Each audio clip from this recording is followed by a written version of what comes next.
Check, check. Check, check.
What is up, everybody? Welcome to Pop Culture Philosophers. Welcome to Rockin' Robbie Live. In fact, it's the Rockin' Robbie Live of March 28th, 2021. I'm your host, Rockin' Robbie Bills. How are y'all doing?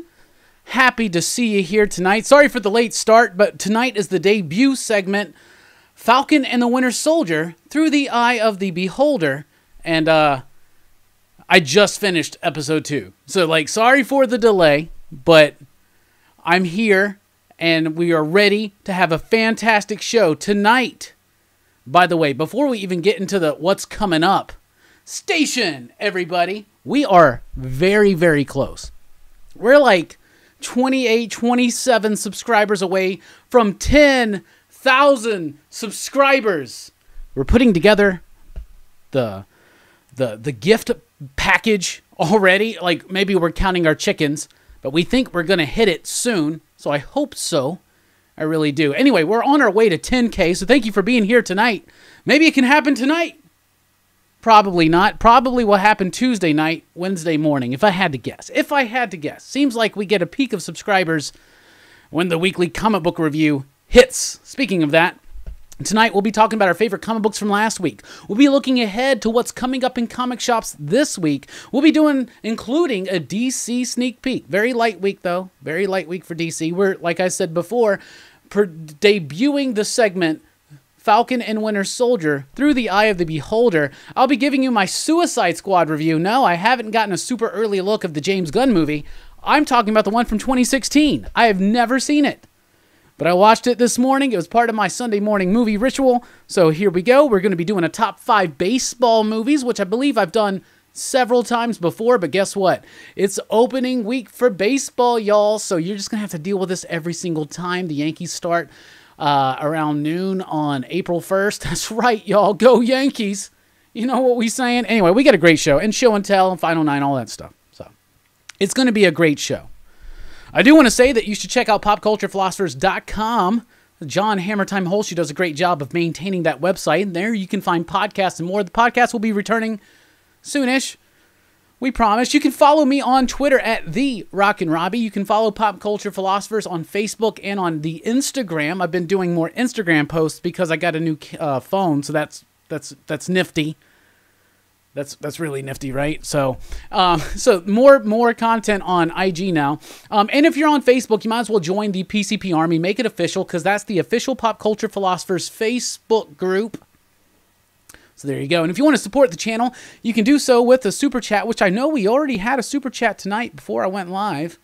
Let me back up. Who was that? That was Ace of Spades. The Ace of Spades. The Ace of Spades. I'm feeling myself tonight. You know what we are doing tonight. I got a couple announcements, though.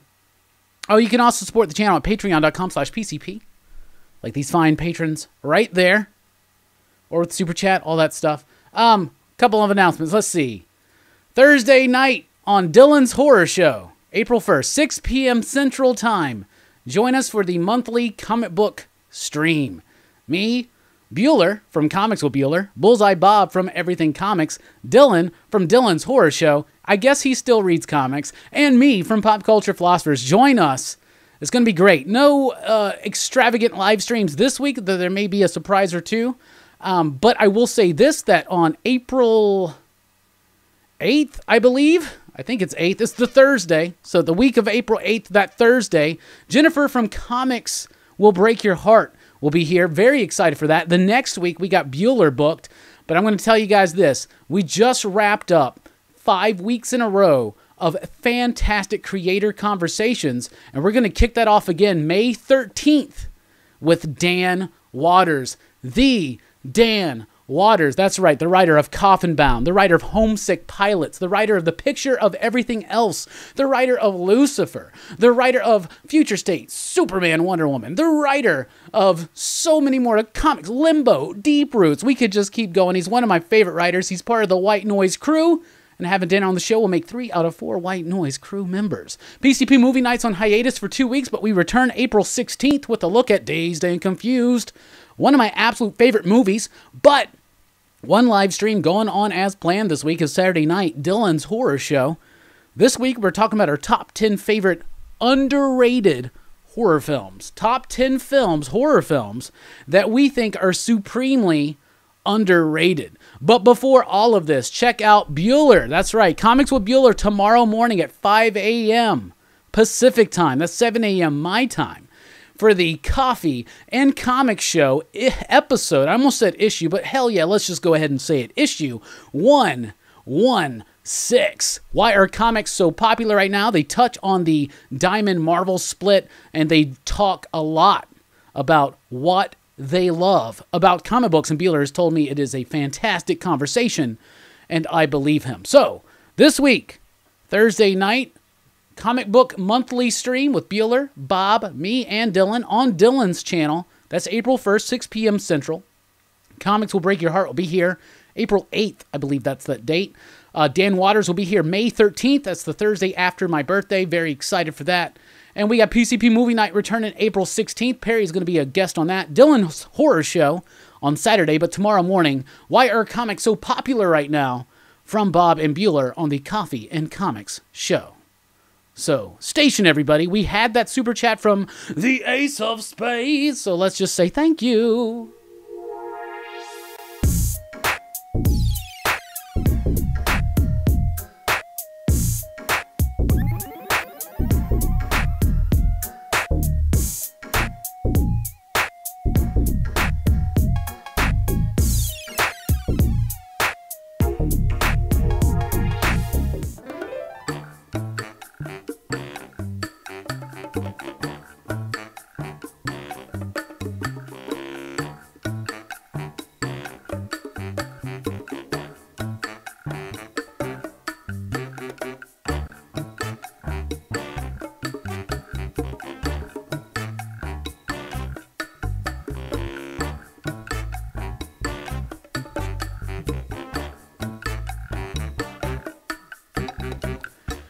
All right, let's just kick off the show then. Let's get right into it. First of all, let me just say this. This show is, of course, we got a lot of things planned tonight, including, I guess the secret's out. We do post-credit scenes here, but don't worry. You know, if you're, I'm just saying, just in case you're here for the long haul. Yeah, we got plenty of bits and segments planned for tonight. You know, we got it structured out. Who cares? This show is driven, fueled, if you will, by your questions, your comments, your thoughts, your concerns. Get them in right now. What do you want to talk about? What do you want to kick this show off with? And I'm pretty sure I know what most of the first questions will be, but get those questions in right now. What do you want to talk about? And while you do that, it's time for the first 6, everybody, station.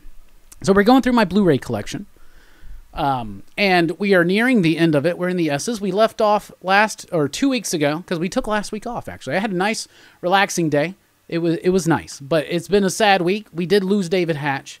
David Hatch passed away last week. I don't know if everybody's part of the PCP Army, but we made the announcement there. We put it in the weekly comic book review, but unfortunately we lost one of our very first fans, our very first supporters, and a good friend of mine, David Hatch. So let's take a station identification for David Hatch, and then we'll get into the first 6.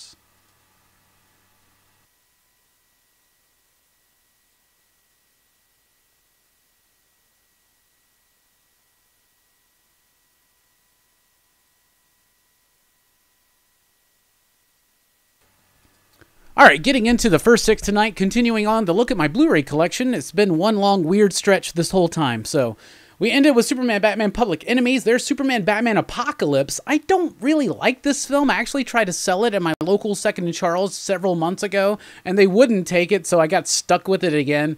But whatever. At least we got Andre Braugher as Darkseid, so that's cool enough. Then we got George A. Romero's Survival of the Dead. This is the last movie of the Dead franchise from Romero. We covered the entire franchise in Horror Fest last year, and you know that this is definitely the weakest of all of them. This movie doesn't really... It's really the weakest of all of them, but I still enjoy it because it's Romero. So Survival of the Dead right there. And then we go from my least favorite Romero zombie film to my favorite horror film of all time. There's my copy of Suspiria. It's got the reverse cover. It's got this badass cover right there, right? And that's a badass cover, but I am just stoked and just about the retro artwork for these movies, and that Suspiria image, that's the first one that I ever saw, and I was like, this movie looks like it's going to be way too much for me. It's not too much for me. I'll tell you that. It's not too much for me. This is such a beautiful film. Suspiria. You know, if you checked out Dylan's Horror Show last night, and we talked about Lucio Fulci's Gates of Hell trilogy, 3 Italian horror films, and you know how hot Italian horror makes me. Suspiria is like the king daddy of them all, so that's definitely one to watch. Then we got Sweeney Todd, a great musical, a really great musical adaptation from Tim Burton. He definitely cuts out a lot of the music, a lot of the songs, but it really makes it a stronger film to me, in my opinion, in my estimation. And don't ever get me started on Sweeney Todd, or it's going to be like, you sir, too sir, how about a shave? Come and visit your good friend Sweeney. I will have vengeance. Anyway. My friends, pretty women. Anyway, I saw a very stripped down version of Sweeney Todd on stage one time with my sister Cindy, and it was fantastic. Like, and all of the cast played the instruments. It was like such an incredible experience. So that's 4. Next up, Teenage Mutant Ninja Turtles. This is my Teenage Mutant Ninja Turtles set. It's in a pizza box. How freaking cool is that? It even looks like it's got grease on the bottom. This has the first 3 live-action Turtles films and the animated TMNT film. And it's pretty cool. It opens up like a pizza box. Let's see. Let's go ahead and dig into this. Y'all get y'all's questions in. What you want to talk about. So it's got these, like, cards. Right? So I guess that's cool. That's a pretty badass April card. Oh, that's for part 3. That's wild. Look at Casey. Look at old Casey there. His name is Casey. Look at that badass shredder. I want to get that fucking shit framed. I can say fucking shit now. We're 5 minutes into the stream. We were 5 minutes into the stream before it even went live. There's the best right there. Mikey, Donnie, Raph. I bet this is Leo. Where the fuck is Leo? Are you serious? Oh, Leo was already in there. I missed him. I guess I didn't care enough. Anyway, there's also this cool little image from Kevin Eastman right there. Speaking of Kevin Eastman, Peter Laird, and all that stuff, it's got a reproduction of the movie adaptation from them like in small size. So that's pretty nifty and cool. This also came with a beanie, like a TMNT beanie. I lost that like years ago. But what's really cool is that the Blu-ray discs themselves look like pizzas. See that? So a bit of a weird stretch, I guess, for number 5 in the first 6, but let me fold this pizza box in. I'm always feel like this is just going to get damaged. All right, and finally, speaking of Dario Argento, there's Tenebrae, another fantastic Italian horror film. Dario Argento is my favorite horror director of all time. I love this fucking movie. It's got a great soundtrack by Goblin. And that concludes the first 6. Station. By the way, we didn't steal our idea for the first 6 from Bueller's first 5 and final 5 because we do a first 6 and final 9. It's a completely different thing. And they would never show off their Blu-ray collection there. Never. But it doesn't mean that you shouldn't check out Bueller's show tomorrow. That's right, 7 a.m. Central Time.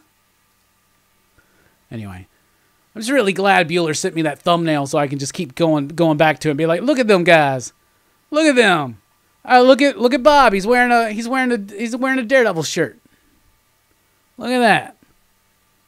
Original for Bob. It is a weird stretch. What is up, everybody? Now it's time where I'm going to start paying attention to your comments. So let's, if you threw in a comment or a question or a topic you wanted to get into, throw it back in again because I may miss it. We're getting to the point where I can't always quite keep up with some comments. In fact, was it last week, a couple weeks ago, we had Comics Explained, Rob from Comics Explained here. I couldn't keep up with the comments at all. But that was just a nice, fun conversation that we had. So I'd like to get him back on the show again soon. That'd be neat. All right. I see a lot of love for David Hatch. Hell yeah. Station, everybody. That's right. Geek Out with Roscoe says, Hulk, smash that like button. Yeah, like it, crush it, bop it, top it. Sweeney Todd from The Office was great. Yeah, it was. Always wanted to see the animated TMNT movie. Was it good? Yeah. Yeah, Eddie, it was actually really good. That animated film is freaking spectacular.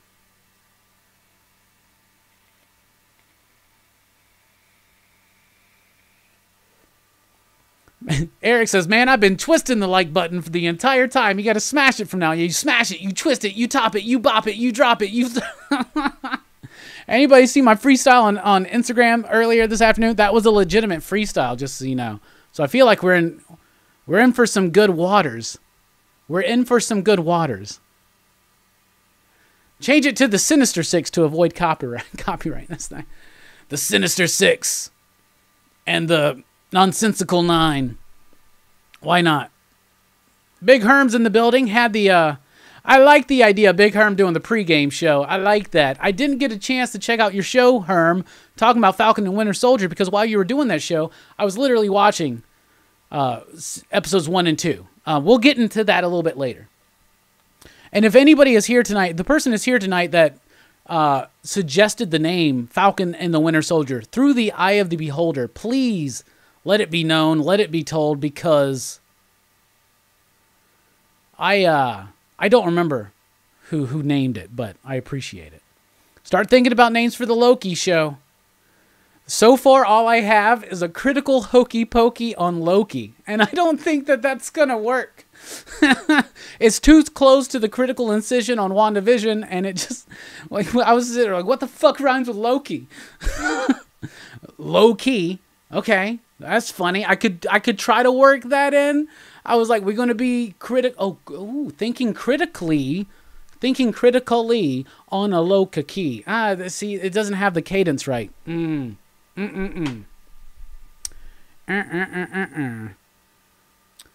am Will. I don't know what an NFT even is, bruh. Or a Beeple. Sorry. It's kind of like, it's a mystery to me, kind of like the Backlog Bros, but I'm just going to say, you guys can call yourselves whatever you want. You can be the fucking PCP Army Bad Batch. You can be the Backlog Bros. I don't give a shit what you call yourselves. But I'll tell you this. To us, you're the Pinochle Gallery. You're the fucking Laugh Riot corner. You're the goddamn... What did Mrs. Dabbs call our corner? The Chuckle corner? Yeah. You are the kids in the back of the class all laughing amongst yourselves when the teacher's fucking teaching. And I appreciate that because I was just like, I'm the same way.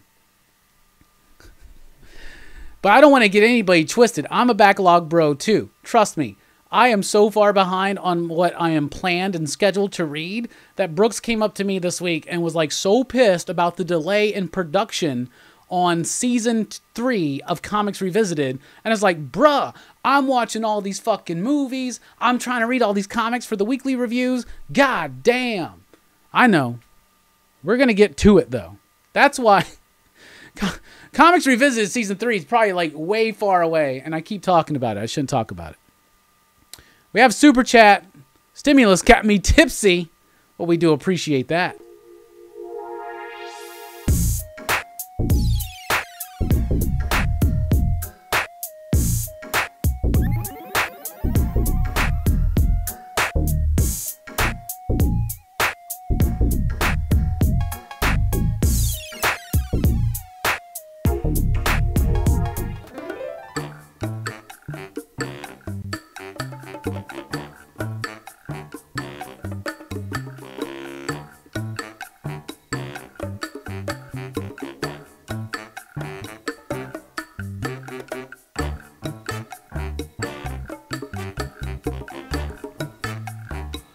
Hey yo, what's up?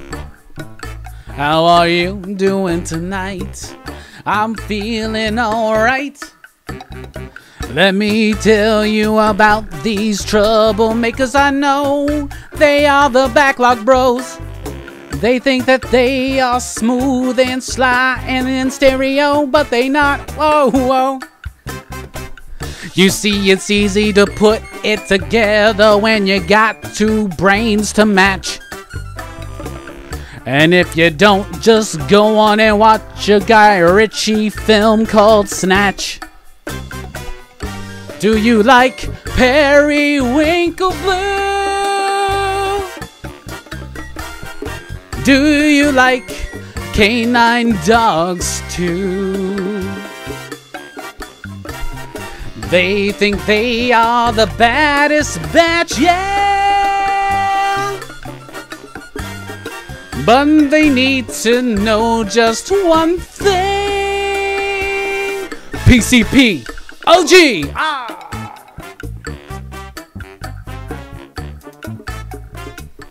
All right, so seriously, I saw that Bueller, and I'm sure I missed a ton of comments. God damn, I hate missing comments. Bueller had asked about, is Diamond done? And that's what I thought we were going to kick off tonight with. So let's talk about this. Is Diamond done? That's the question. Bueller asked me. I want to ask you. Is Bueller... My bad. Is Diamond done? You let us know. I think that maybe. I think it's pretty troubled waters for Diamond at this point. Let's be honest. Okay. So a year ago, Diamond shut down the comic book industry. It pissed some people off, including DC. And DC was already looking at ways to improve. Because at a certain point, if we're not growing the direct market enough, and you can blame your creators, you can blame your brand, you can blame the retailers, you can blame the fans. And these are cycles that we've gone through for the last 20 plus years. But the medium, the industry is growing in other areas. They're growing digitally. They're growing in bookshelves and graphic novels. So when you really start piecing it together, and I know people tell me, you got to be careful what you say. You got to be careful what you say. You're a comic book retailer. I don't give a shit. That's what I say. You got to look at a certain point and go, maybe the problem is Diamond. Now, I think Diamond's a part of a larger problem. I'm not saying Diamond's to blame for the stagnant growth of the industry at times or for the held back growth from the industry at times. I don't think that, right? But Diamond doesn't help. Do you know what I'm saying? Sometimes, let's say somebody watches one of these new shows like Falcon and the Winter Soldier. They come into the shop and they're like, I want to read Captain America. I want to read Falcon. I want to do this. I want to jump in. Let's say they jumped in. They've been reading. Let's say they got pumped for WandaVision. Let's say they got pumped for Avengers. Let's say they got pumped for the Snyder Cut of Justice League. It doesn't matter. They come in there. They want to jump in. Oh, DC's in? Let's get it. Let's get it. DC's a bad example because that's no longer Diamond. So let's say that then they come in and 1 week we're like, yep, we didn't get the books. Okay, when are you going to get them? I don't know. I hope tomorrow. They come back the next day. When are you going to get the books? I don't know. I hope tomorrow. Let's say that happens for 2 fucking weeks. Okay? Where I literally had to tell people for 2 weeks straight that their Diamond books weren't coming. And I don't know when they're coming. And then the weather and all that stuff. We get it. We get it.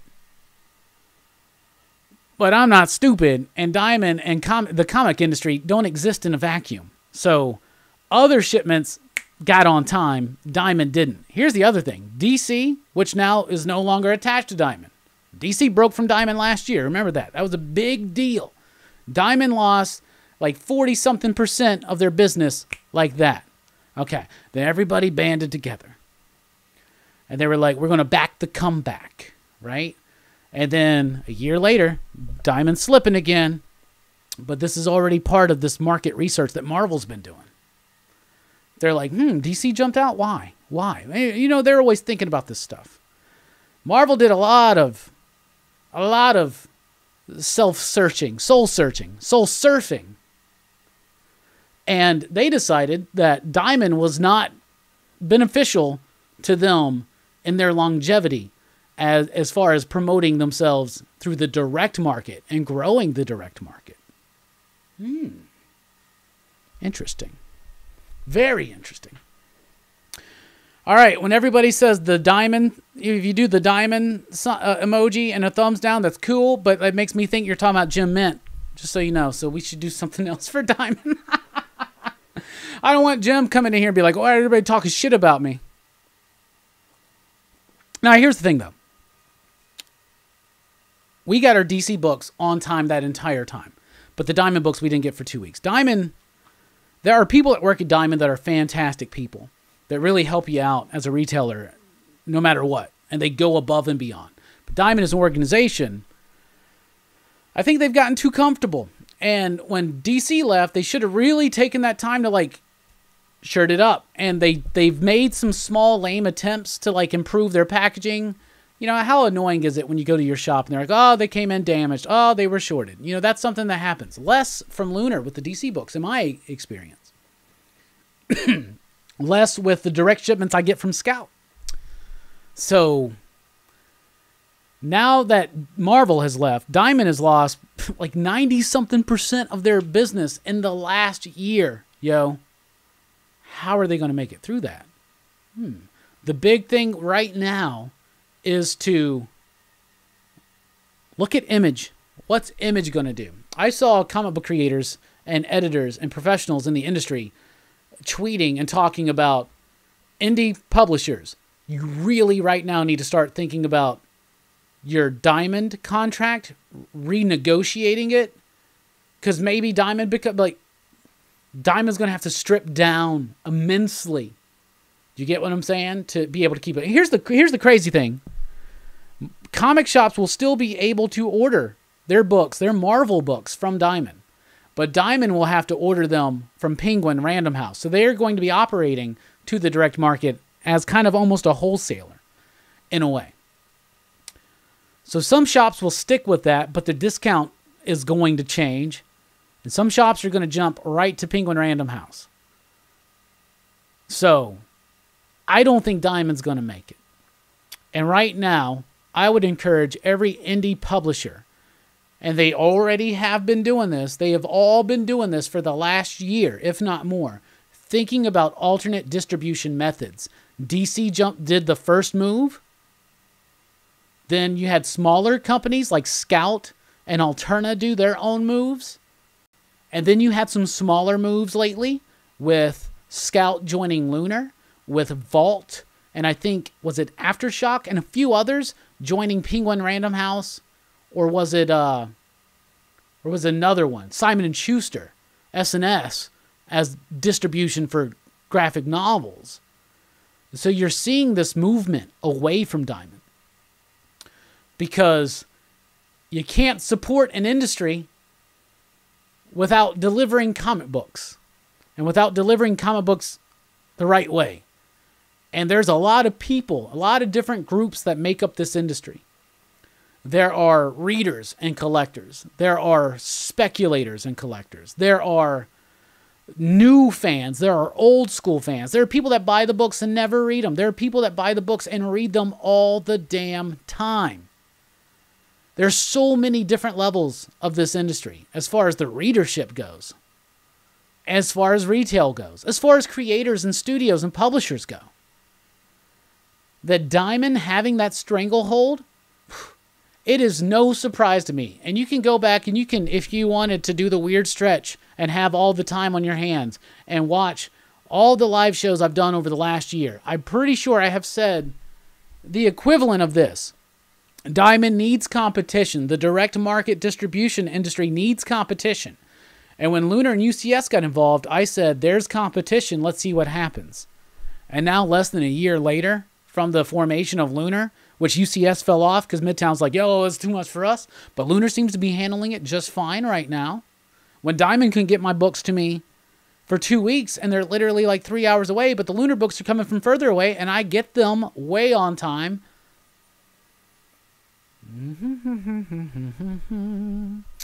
But it's not, there's so many levels on this industry, on all sides of this industry, that it's really been wrong to have one company have a stranglehold on the product and the distribution of said product, I should say. And it's no surprise to me that once Diamond started getting competition, that they started crumbling. And it happened pretty quickly. And this is just a big-ass crazy thing. And as Bueller points out here, now I'll start paying attention to comments. Bueller says, Diamond has treated smaller publishers so badly. I'm so happy they will finally get the stability they deserve. That is the truth. And the smaller publishers either need to hunker down on Diamond, and I think that's the wrong move, but now it's time for your vaults, your booms, your images. Image can lead the way here. What is Image going to do? Are they going back to the comeback shtick, which Marvel did too? Remember that? Back the comeback. We're on sale Wednesday. And then Diamond, sorry. That officially starts happening in October. Just so you know. We got a super chat again from the Ace of Spades. So how do I get my own distribution to my own shop per se? Your own distribution to your own shop? I guess you got to apply for it. Whether to Diamond or Lunar. I don't know what it takes. Because it's been a long time since I had to do that. Anyway, thank you for the super chat. The computer's about dead. It could die any day now. And my car's dead. Both of them. So I need to replace the car or fix the car. And we need to rebuild the computer. So every super chat really helps us out. Especially in these days right now. We appreciate the support.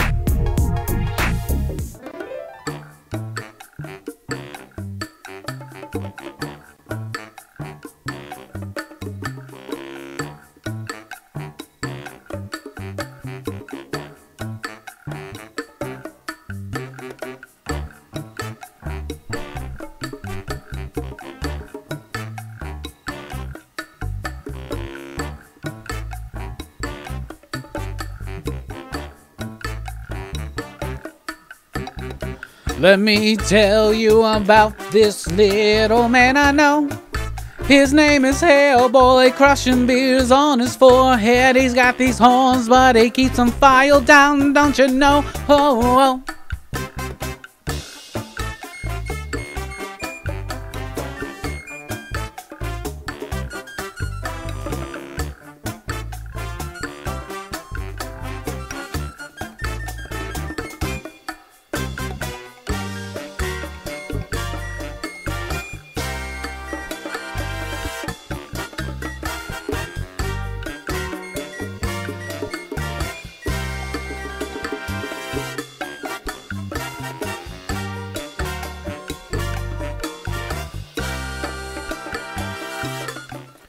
All right, we're back. All right, Jesus.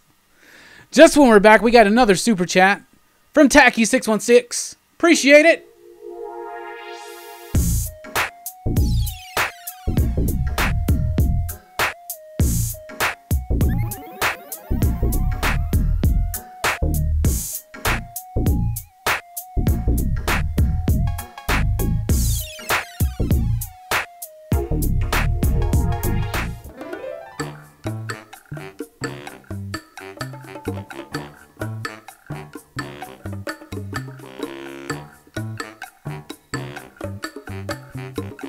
And we got another super chat from Bueller. A very generous one. Thank you, my man.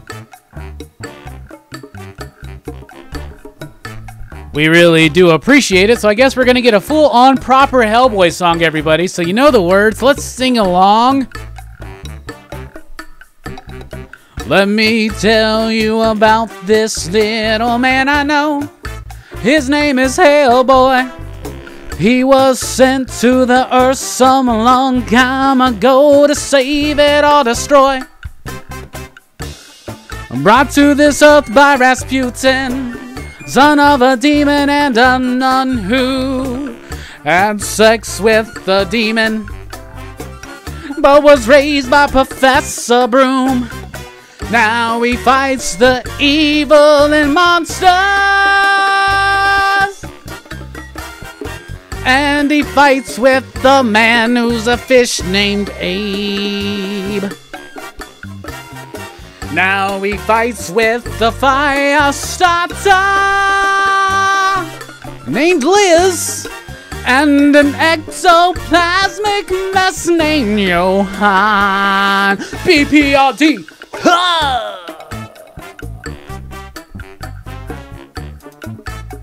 Thank you, Derek.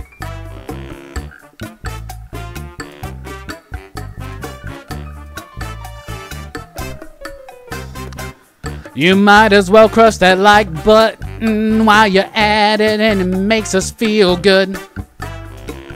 And please do share this channel with your friends. We are on our way to 10K. Now we're coming stronger and stronger. PCP reach is getting longer. Yeah!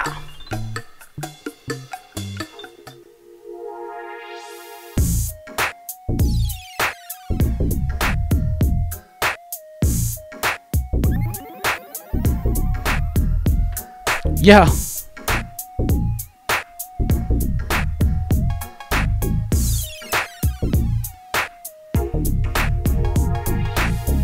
Here we go. What's up, Derek? I really appreciate all the money that you sent. I appreciate the support from everybody out there in the industry and community. It's just unity, and it proves to me this diversity. What? Diversity is not a word, but I don't give a fuck. Yeah, heard. All right, that's enough. Thank you, Bueller. Thank you, Derek. Bueller's throwing dollars at me. I'm sure that makes him feel good. Anyway. So anyway, my thoughts on the whole diamond thing is it's what happens when you get competition. I'm sorry. Someone asked if DC is going to go to Penguin Random House. They already distribute their graphic novels and trade paperbacks to them. And yeah, I saw someone else comment that, hey, what's up, Dylan? Dylan's Horror Show, my man. Is J-Strick really here? J-Strick's in the house. The Slip Bros. Hell yeah, brother. The Slip Bros.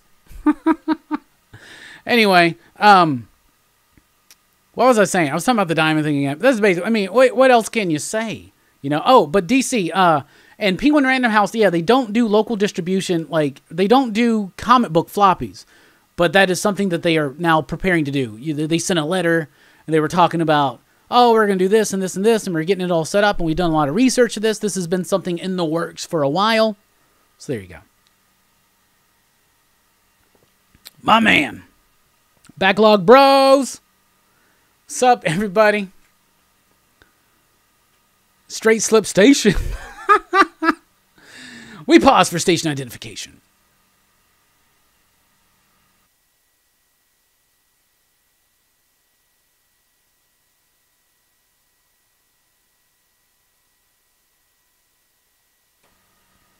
All right, let's move on with the show. We got Mike in here too. Everybody's in here now. Hell yeah. We lost some people during all the singing, rapping nonsense, but that's okay.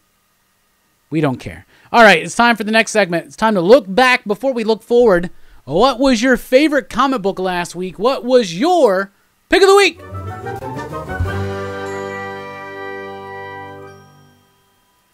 All My pick of the week was haha number 3. Why was my pick of the week haha number 3? Well, I'll tell you this.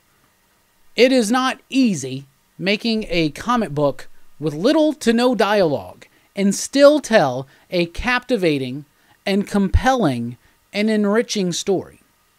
So, regardless of how fast this comic book read experience was, and by the way, remember that the speed and the time in which you spend on a comic is completely up to you as the reader.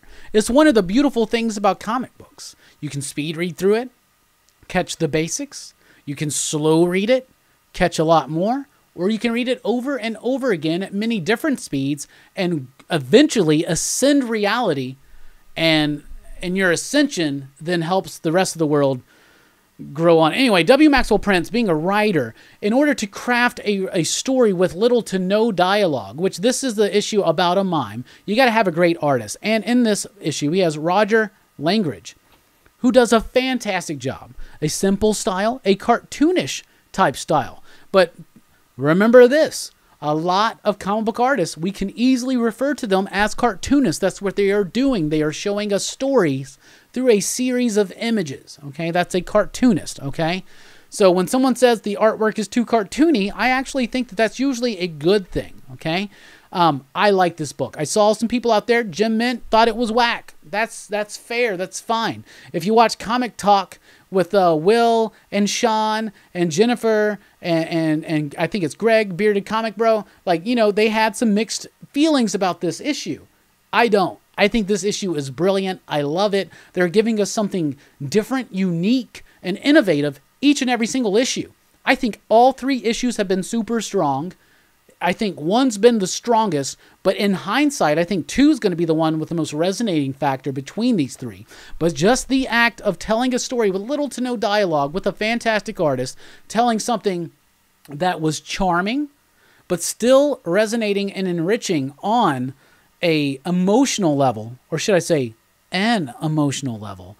Haha, number 3 was my pick of the week. And let me also say this. Thought it was a rather weak week in comics, and haha stood out for me. That was my pick of the week. I want to know, what was your pick of the week?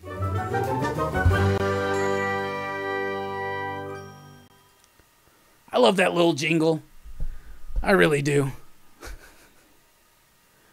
I really do. I really do. Let's say. Griffin says, if you don't stay for the rapping nonsense, you don't get the show. That's right. The thing we love about the PCP Army and about our growth here, and there have been people that have surpassed us that came after us, and that's fine. We love them. We love those people. Bueller's one of them. Jim Mint's one of them. We love these people. What we're doing here at PCP is, it is really only the most down of homies that wind up being essential members of the PCP Army. And by being a member of the PCP Army, you are essential. So, station everybody. We may be small, but we are large in our influence and our growth, and we are unstoppable. In fact, some may even say invincible. We will be invincible. Big Herm says, my dream is to be on Dylan's horror show one day. Big Herm, I know someone who can make that happen. What kind of movies you like? What kind of horror movies you like? Let Dylan know. I see him already hollering at you about it. Bueller says, haha, number 3 was Robbie's pick. Robbie's getting crazy. What should it have been? Honestly, I look at the books last week. There were some solid books. Alien was surprising. But to me, it was haha. Tomorrow says Stray Dogs 2 or Alien or haha number 3. It's one of those. I can dig that. I can dig that.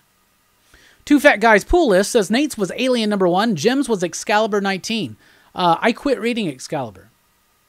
So don't tell me that it was a pick of the week, because then I'll be like, maybe I shouldn't have quit reading Excalibur. Eddie says, my pick of the week was Rain Like Hammers number 3. Haha 3 was a close second for sure. Also, Die Die Die 14 was packed full of dope cameos. I didn't read Die Die Die or Rain Like Hammers. TM Nerdy says, haha, number 3 was too wordy for me. You're funny. You're funny for a backlog bro.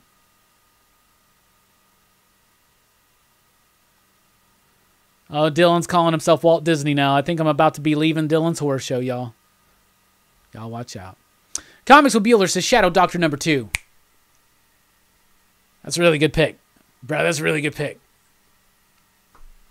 That's a really good pick. Shadow Doctor is really fucking good. Issue 2 is really good. That's a really good pick. Big Herm says, I loved Haha #1. Okay. What about 3? Arthur English says, my pick of the week was Black Panther 24. Ta-Nehisi Coates' comic work I like a lot better when I read it in a chunk, so I've been waiting for that. Mars Comics says, I like Batman Superman, but Alien was my pick of the week. I'll tell you this, Mars, I really liked Batman Superman too. And I was not expecting to like that book, and it was actually really good. Eric says, Once and Future is the pick of the week. Alien needs another issue to get rolling. Hell yeah. Mike Knight says, Haha 3 was so good, but something about the last page was a letdown. Really? I don't think so, but that's just me. Oh, no, I love that. The girl with the pew? Hell yeah. I liked it. Y'all all got some really good picks, though. Big Herm says, haha, Stray Dogs and Aliens my pick of the weeks. Okay. So I'm just going to say this. If Big Herm starts doing streams with me and Dylan, is he no longer going to be a backlog bro? Is he already a backlog bro? I don't fucking know. Stokes is here. What's up, Stoked Art? Looking forward to reading Dan Mora's Batman. It was a really good, solid first issue. Great setup, great artwork, and a different vibe and tone from Mora and Belair that we got from the Future State book, but it really is worth it. I like it. Taki says, Alien #1. Hell yeah. Alien was way better than... It did have words in it.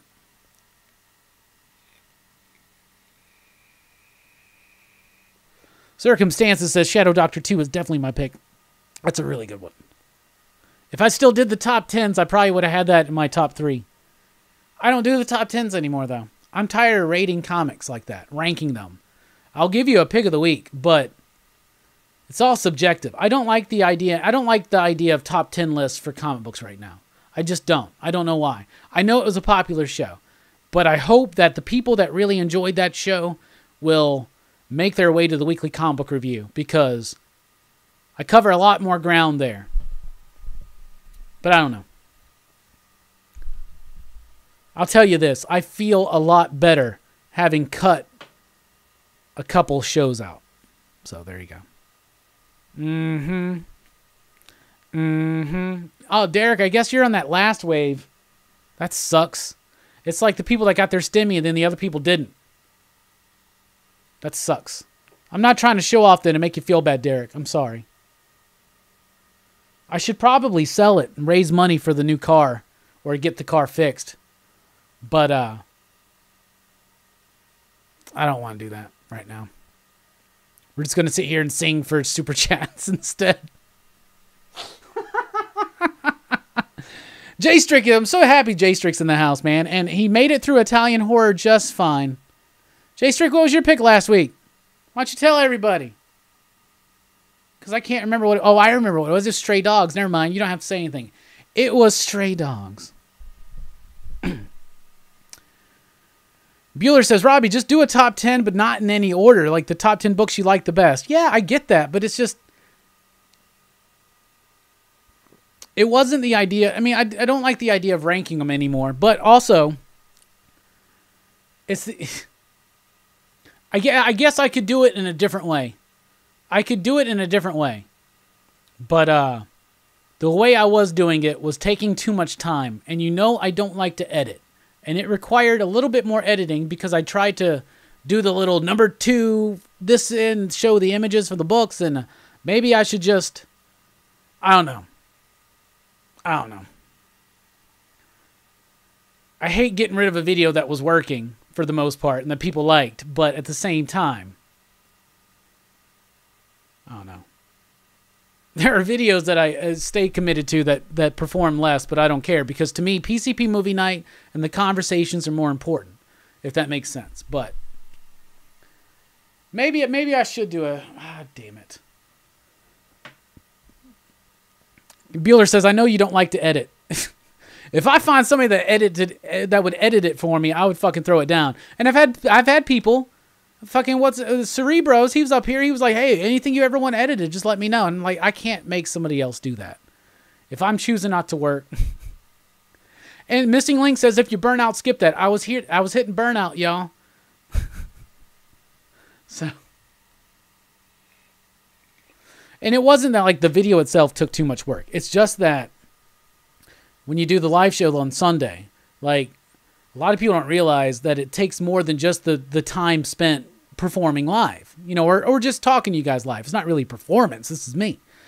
But there's prep work for it, whether it's the books I'm reading or the shows I'm watching or the graphics I'm making, whatever. It's like not super professional, but I got a full-time job as well. I try to have a social life as well, as much as I can right here. But I don't know. It's just the idea of like having every night have to be something. Like I got to do something every single night when I get off work. Bueller says Thunderdome almost killed the top 10. You know what I'm saying? When you got to do that extra work and sometimes it's just too much effort and you just got to be like, I got to slow down. You know what I'm saying? I can't burn out. I don't want to burn out. I think your rhyme could be low-key and low-key. We thought about that, like thinking critically low-key about blah, blah, blah, blah, blah, low. You see, the cadence isn't there, though.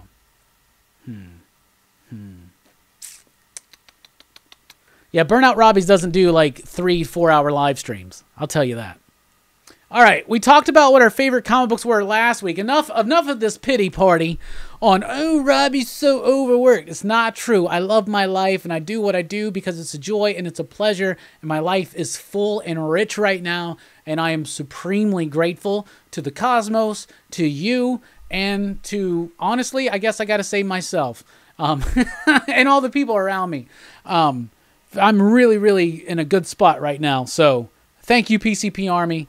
The only thing is the computer could die pretty much any moment. It almost died the day after the Rob video from Comics Explained. And John Hammertime Holshoe, let me give him a big shout out. He came up here. He had a new cooler. He fixed it. And he was like, bruh, we got to get you a new machine. I am on Wi-Fi only now, and I'm super nervous about being Wi-Fi. I always preach to everybody in the crew, the excitable we are, to always plug in. And now the plug-in doesn't work. We got to build a new computer. And then my car broke down. And I got it looked at, and they gave me a very hefty estimate. Now we got a smaller estimate from another place, and now I'm weighing the options of should I buy a new car? Should I fix this car? So right now we're just trying to get money. Plus we got the expo in 2 weeks.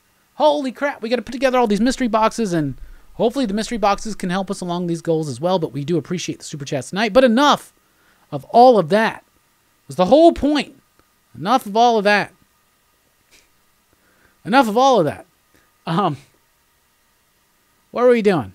Oh, we looked at our favorite comic books last week. Now it's time. Y'all ready for this? Got a new graphic. I'm really, really excited for this. Now it's time to take a look ahead of what's coming up this week. Oh, I don't have that graphic yet. I thought we were doing the DC bit, but we're not. Oh, I need to make a graphic for the new this week. Anyway, let's take a look at what's coming up in shops this week. By the way, if you want to know ahead of time what's coming up in shops on Wednesday, check out Bueller's channel for his top, or not his top 10, well, his top 10 on Tuesday is awesome, but check out every Wednesday morning, he releases his What's Coming Out Next Week video, and that's the thumbnail for his video tomorrow, the Coffee and Comic Show. Why are comics so popular? But check out Bueller's video every Wednesday. He does a way better job of this than I do. Let's start with Image. Image has a strong week this week. We got Crossover number 5. We have Decorum number 7. Y'all. We have Department of Truth number 7. Y'all. We have Redneck number 30. We have Shadecraft number 1. It's a new book. We'll see. We have Spawn 316. Y'all. We have Two Moons number 2. I'm not going to read number 2. I did not like issue number 1. Image has got a banger-ass week, though, this week. That's amazing. Decorum, Department of Truth, Crossover, and Spawn. Bruh. Y'all crazy if you don't think that's fucking awesome. What about Dark Horse? Dark Horse has Witcher, Fading Memories, number 4, and Young, his name was Hellboy, The Hidden Land, number 2. From IDW, we have Sea of Sorrows, number 4. I've read it. It's the penultimate issue. Rich Douek and Alex Cormack And Justin Birch just kill it again. Kill it again. Transformers number 28 is out this week as well. From Marvel, we have Avengers Curse of the Man-Thing number 1. We have Beta Ray Bill number 1 from Daniel Warren Johnson. Very excited for that. Black Cat number 4, which people keep telling me to get caught up on. Captain America number 28. Nearing the end of Ta-Nehisi Coates' run. King in Black Ghost Rider number 1. It's a one-shot. King in Black Return of the Valkyries number 4. That's the final issue of that. We got a Alien short box coming from Marvel. I know people love those printed, graphic designed short boxes. We have the new Silk miniseries debuting with issue number 1 out this week. Symbiote Spider-Man King in Black number 5. The Union number 4. U.S. Agent number 4. X-Men number 19. And X-Men Legends number 2. Very excited at Marvel for X-Men number 19 and especially for Beta Ray Bill number 1. From Dynamite, what do we have? We have... I don't think anything comes out from Dynamite this week. From Boom Studios, we have Firefly number 27. And we have Power Rangers Unlimited Heir to Darkness number 1. It's about the Shadow Ranger. And it's written by Frank Gogol. Frank Gogol, of course, is the writer on Dead End Kids, Suburban Job, which issue number 3 drops this week. Also, we have Biden's Titans number 1. We have Black of Heart number 5. Bite Size number 4. Claim Song of Ire and Vice number 4. Cult of Dracula number 1. A new one I'm rather excited for from Source Point Press. We have Destiny New York number 1.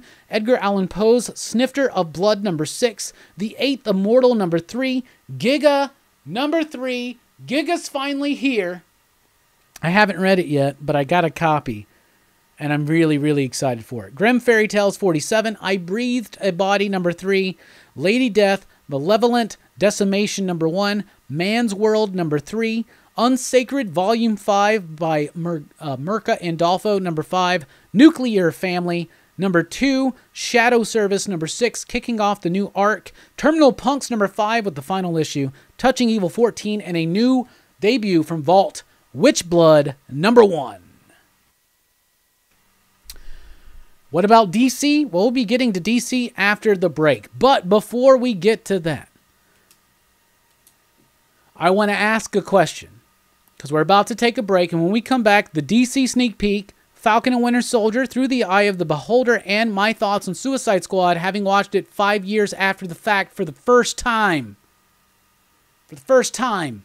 I was wanting to watch The Burning this morning, but instead, I watched Suicide Squad.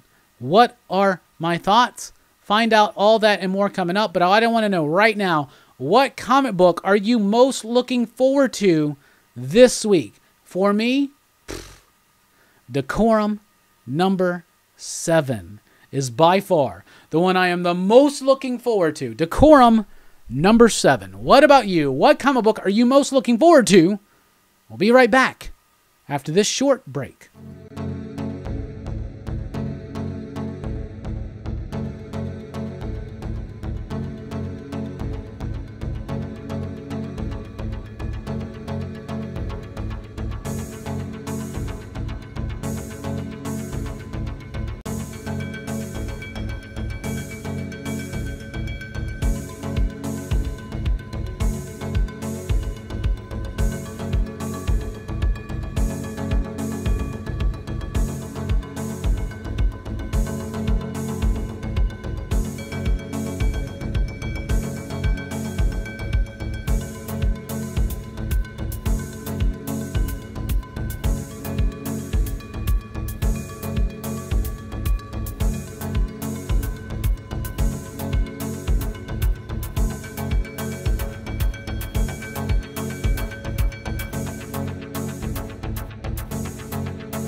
Welcome back, everybody, to the second part of Rockin' Robbie Live tonight on March 28th, 2021. I am Rockin' Robbie Billups.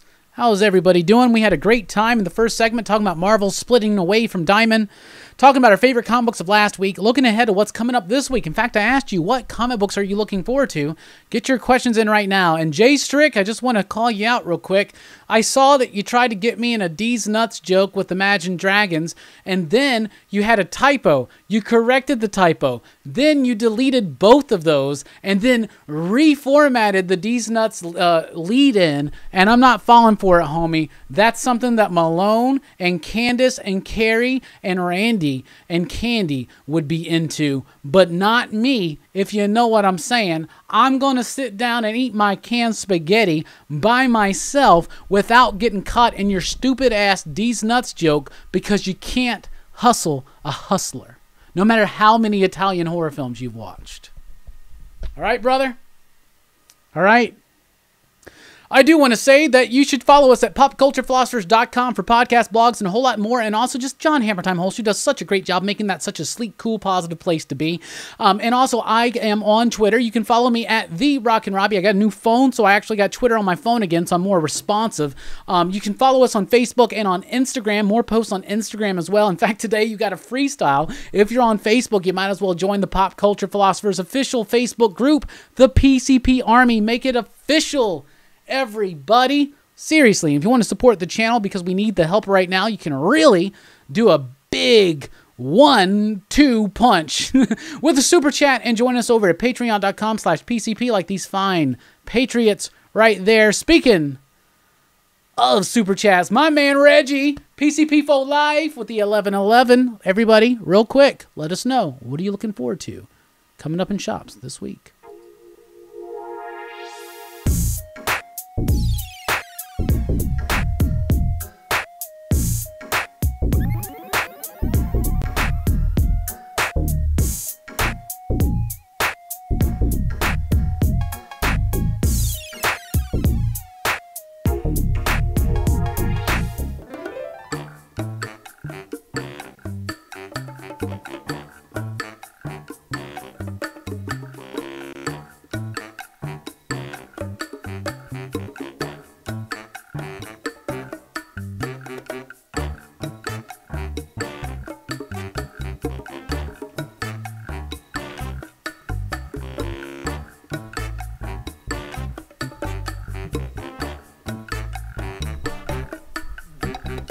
Let me tell you about this cool motherfucker I know. His name is Reggie. Reggie is the best, he's around. What's going on? How do you feel around the town? We laying down the law tonight. We're making everybody feel alright. And we're gonna keep it nice and tight, except for when we get crazy, man.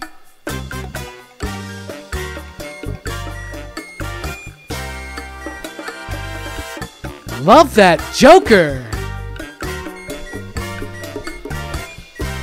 What's the bit? Do you know, Jay Strick? Yeah. Fable drops the baddest beats that you know. And who matters? You. Backlog Bros. My life's a bit, says Fable. I agree with you. How's everybody doing? Mike and Jay Strick got this whole feud now over who can do the bit better. I have no horse in the race. All right, let me back up in the chat. If I miss you, throw it back out. Let's see if I'm going back. I asked you, what are you looking forward to?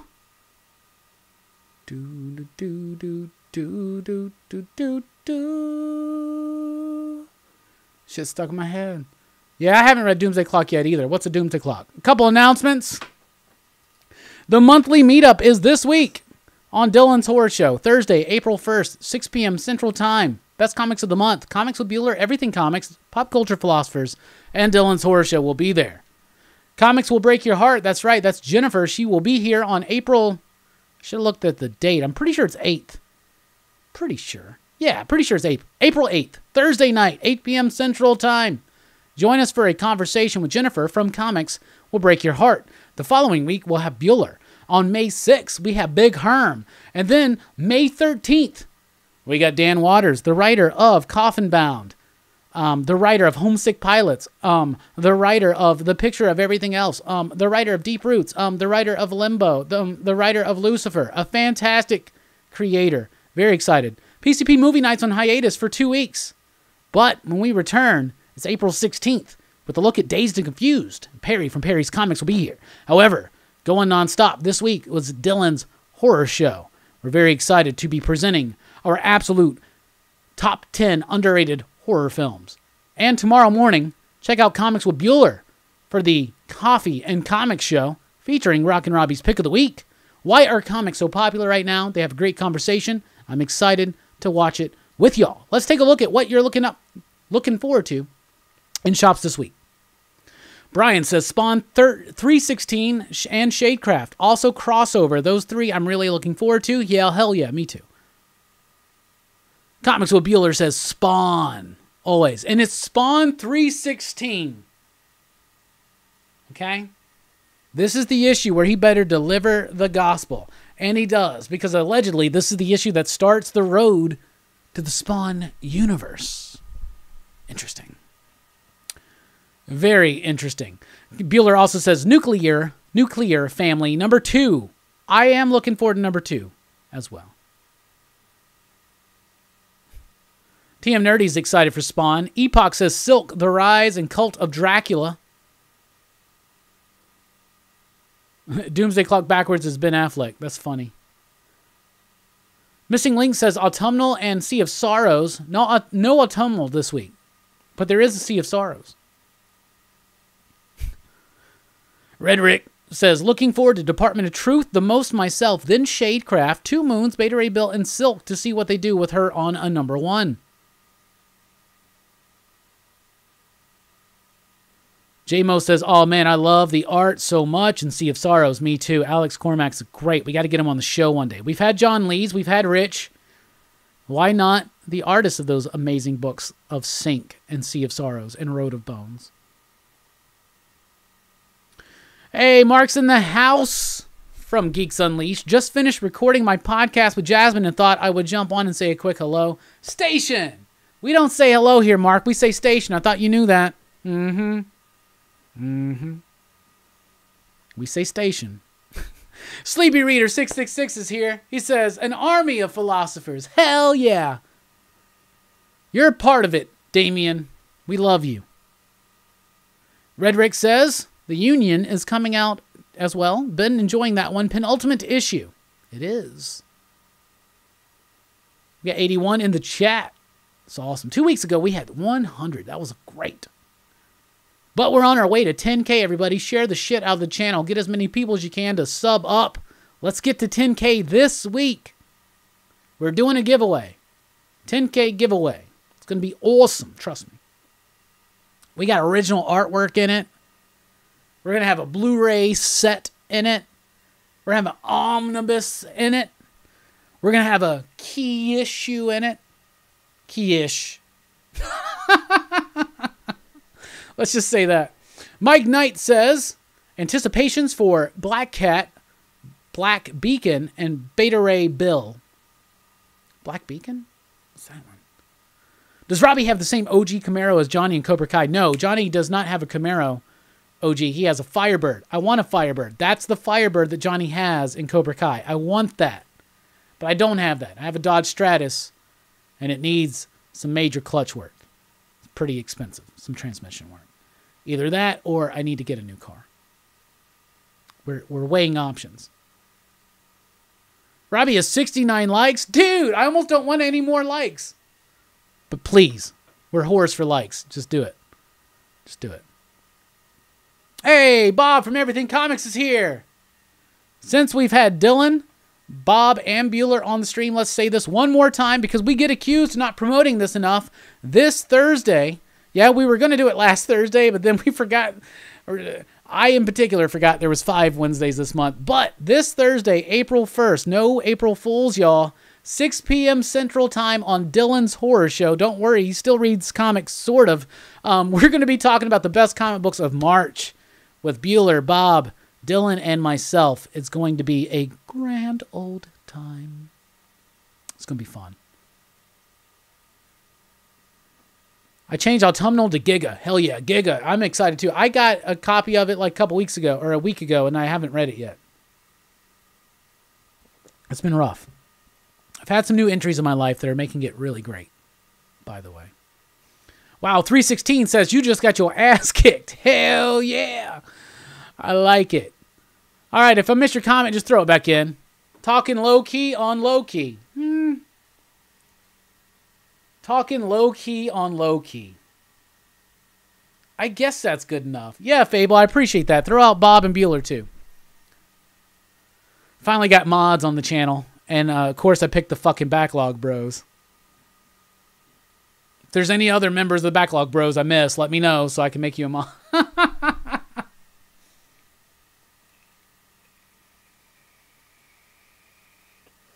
Talking low-key on low-key. Okay. I want to write that down. Talking low-key on low-key. I think that's the best we got right now. To be honest, Trade Paper Dad. By the way, whoever picked Falcon and Winter Soldier through the eye of the beholder, please speak up if you're here. Because I want to credit you. I cannot remember who it was. If Perry joins you, you can get smoky with Loki. Rockin' Robbie Live's not set up for that. Not the Sunday night show. It's pretty complex to get guests in here for this show. Thank you, Fable. Fable is able to throw the links because he's a moderator. You thinks? I don't know who's in the Backlog Bros, bruh. I don't know.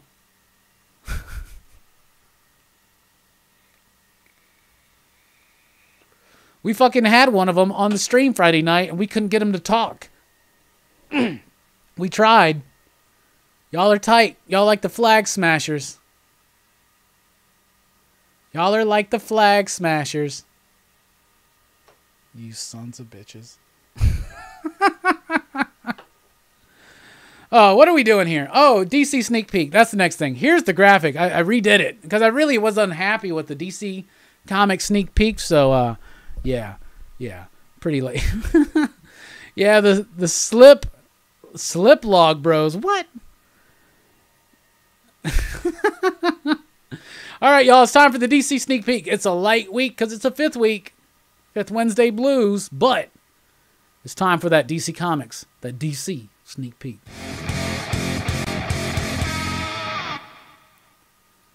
Did y'all like that?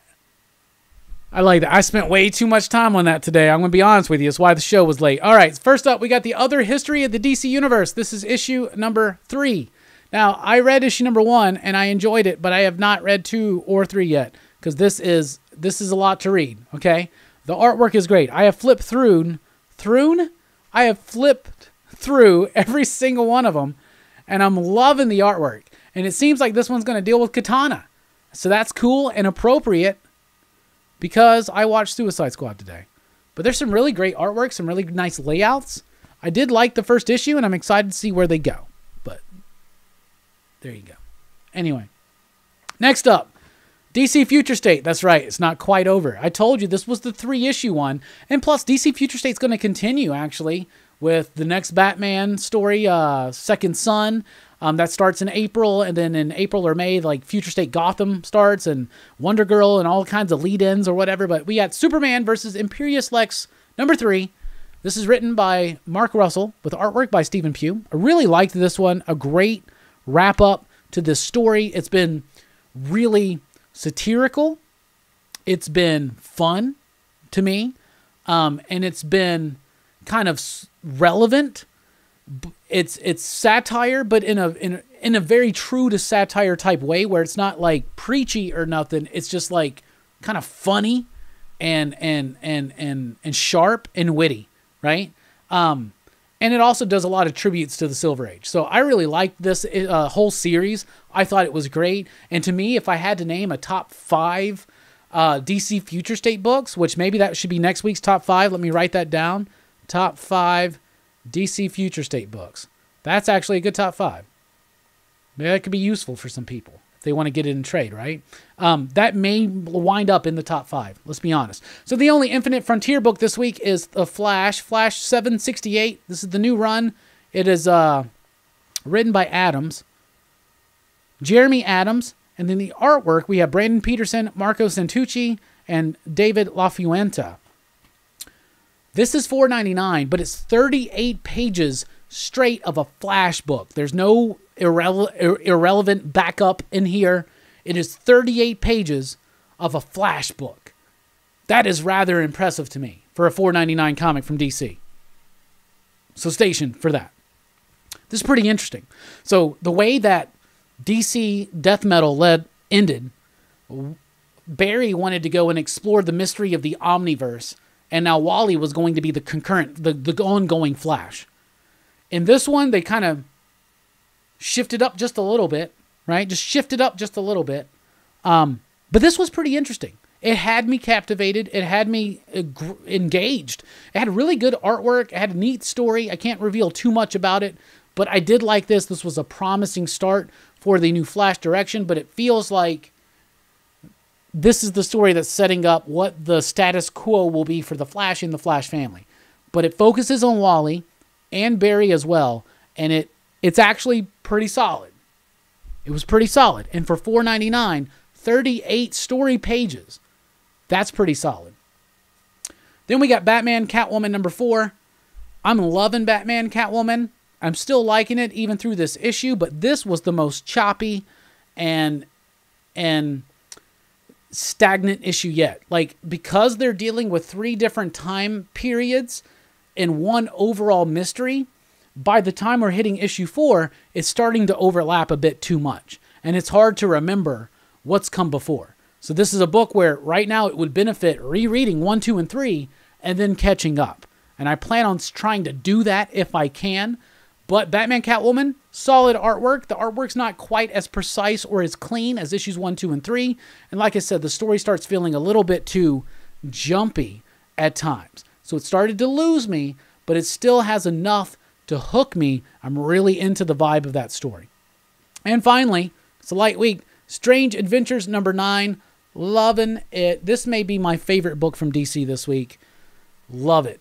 Issue 9. We're gearing up for the big finale. We're starting to see exactly what Adam is accused of, exactly what he did. It's starting to hit many complex levels.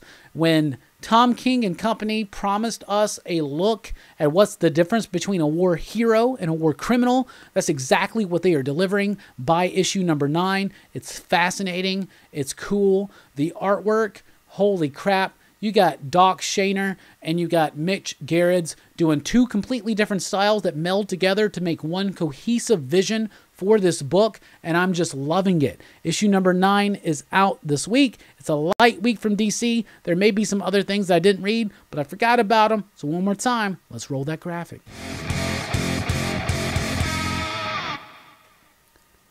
So all right, there you go, bros. Brothers and sisters and ginger resistors. How is everybody doing? Tom King better in trade? Hell yes. I will definitely say that, Damien. Tom King is most definitely better in trade.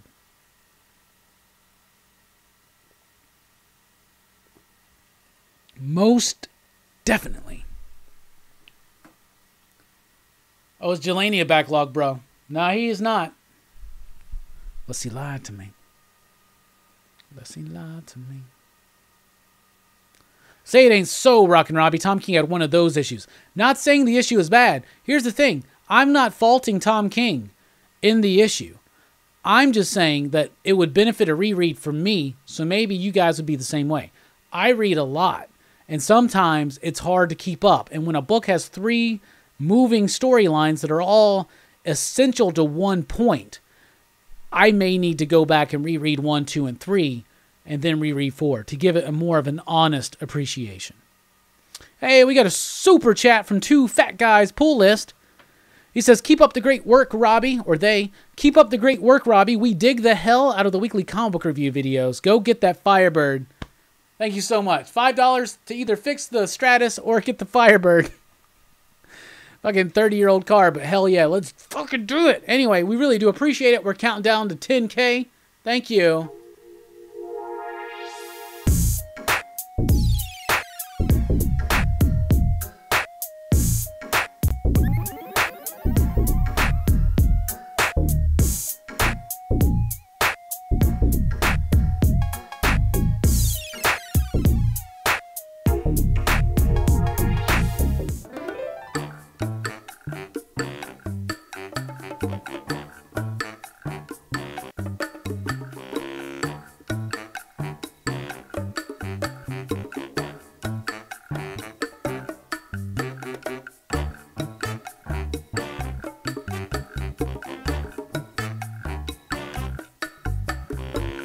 Yeah, y'all drop a link to Two Fat Guys.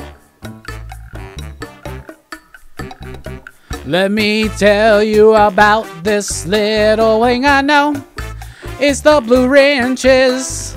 They think that they are special because they got the power to drop the link. And that's because they are. I gave them that status because I trust them. And it just hurts me more and more when they don't tell me what a backlog bro is. That's all just shit talking, man. Backlog bros for life. Fuck it. Let's do it. How are y'all doing? Hamburger Basket is here. Hamburger. I would like to order hamburger. Hamburger. Hamburger Basket is here. He says, Robbie, have you and the crew reviewed Hellraiser? I would like to check that out. No, HB, we have not. But I'm not going to ruin anything yet. But for Horror Fest this year, we are doing the entire Hellraiser series. The entire Hellraiser series. I think it's like 10 movies. We're doing it. So be on the lookout. That's going to be in September of this year, when it's going to be close to the kickoff. We're putting together the PCP Movie Night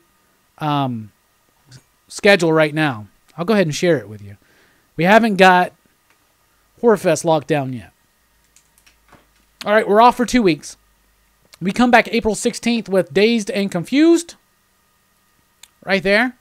That's cool. The next week, we're doing Iron Eagle. The week after that, we're going to be doing a PCP poll. That poll has not happened yet, but it will soon.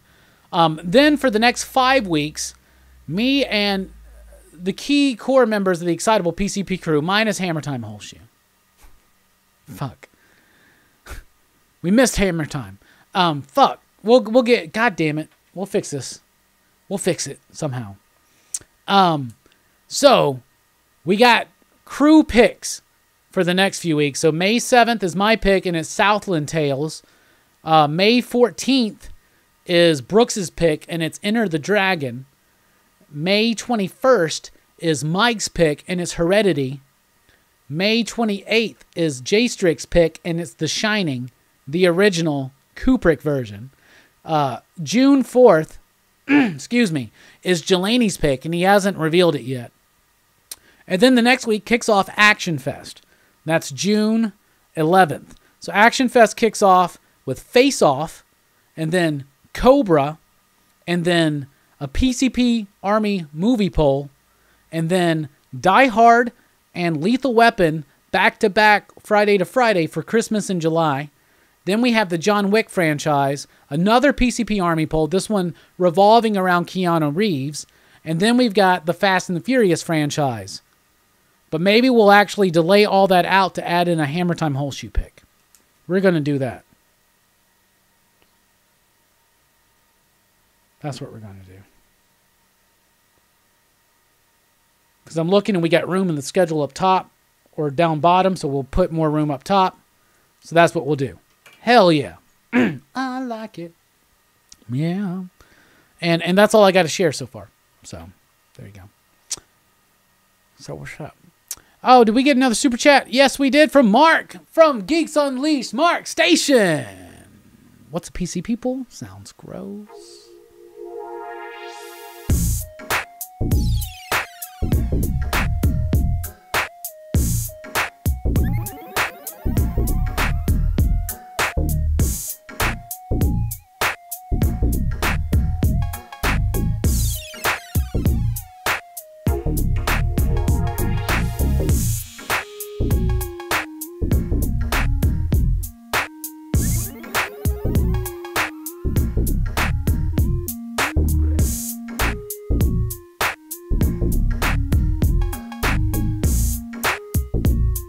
Yo, this is written, but it was from a long time ago. This shit ain't right, I've been thinking all night. We used to be tight, but all we did was fight. You try to play me, you try to be like me. Some sick and twisted knee, well bitch, yo please get the fuck away from me, cause I'm untouchable. You better listen closely now, bitch, I'm the oracle. I'm coming from the sky with the wrath of the Khan. Tactic gets a lift, the woe be gone. You see, I got this funny feeling and it can't go away. You're fucking with me, see, I fuck up your days, and all the days of your life ain't nothing but strife, cause you try to play it cool with your hand on the knife. But see the guys that you're wearing, it ain't so appealing. You better keep your distance while I got this feeling. Got this feeling, got this feeling.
And we are back. What's up, everybody? We're back. Thank you, everybody, for the... Yeah, thank you. I think it comes across to you guys as offbeat, but it's on beat when I'm doing it. Trust me. I don't know how to fix that. I mean, I could fix it, but it would be... I mean, it would take like 2 hours, probably. Anyway, what's up? What were you doing? We were talking. I wish I was a backlog bro, but I feel safer on the inside, says Griffin. There you go. Big Herm wants to know, J-Strick, are you a backlog bro? And Fable says, being a backlog bro is a dangerous life. It's not for everyone. Travis thinks that Jelani and Ben Affleck are secret best friends. That would be really cool. Mike Knight says, Robbie was doing this the first time I watched PCP, talking about the rapping, the singing. I was so confused. I bet. Thank you for sticking around. You're worth it. J-Strick to Big Herm says, nah, I don't want that smoke. I'm a slip log bro, trying to log as many slip covers as possible. Oh, God. Nick from Comic Culture says, I watched all 15 hours, or did it just feel that long, of the Snyder Cut yesterday. Some good things in there, some bad still. I actually miss this universe. Me too. If you want to know our full thoughts, check out our movie review we did on Wednesday night. Thank you, guys. I appreciate the Pac comparison over the Biggie comparison, but I appreciate both of them, to be honest. My man, J-Strick. Holy backlog, bro, Batman. All right, now it's time to talk about what caused this stream to be like 15, 20 minutes late. It's time for the debut segment. We're going to be talking full spoilers about the first 2 episodes of Falcon and the Winter Soldier from the Marvel Cinematic Universe, airing on Disney+. The first 2 episodes are out. We're going to be talking about them, so go ahead and smoke them if you got them. And now it's time for Falcon and the Winter Soldier, Through the Eye of the Beholder.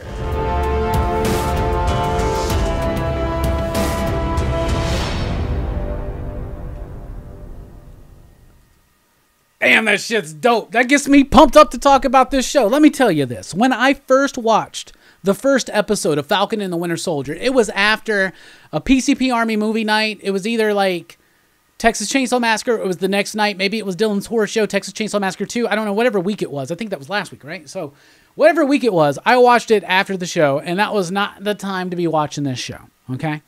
So I watched it, and I was like, it's all right. It just seems like typical MCU shit, so, you know, whatever. We just had WandaVision, which I thought stretched weirdly and properly forward.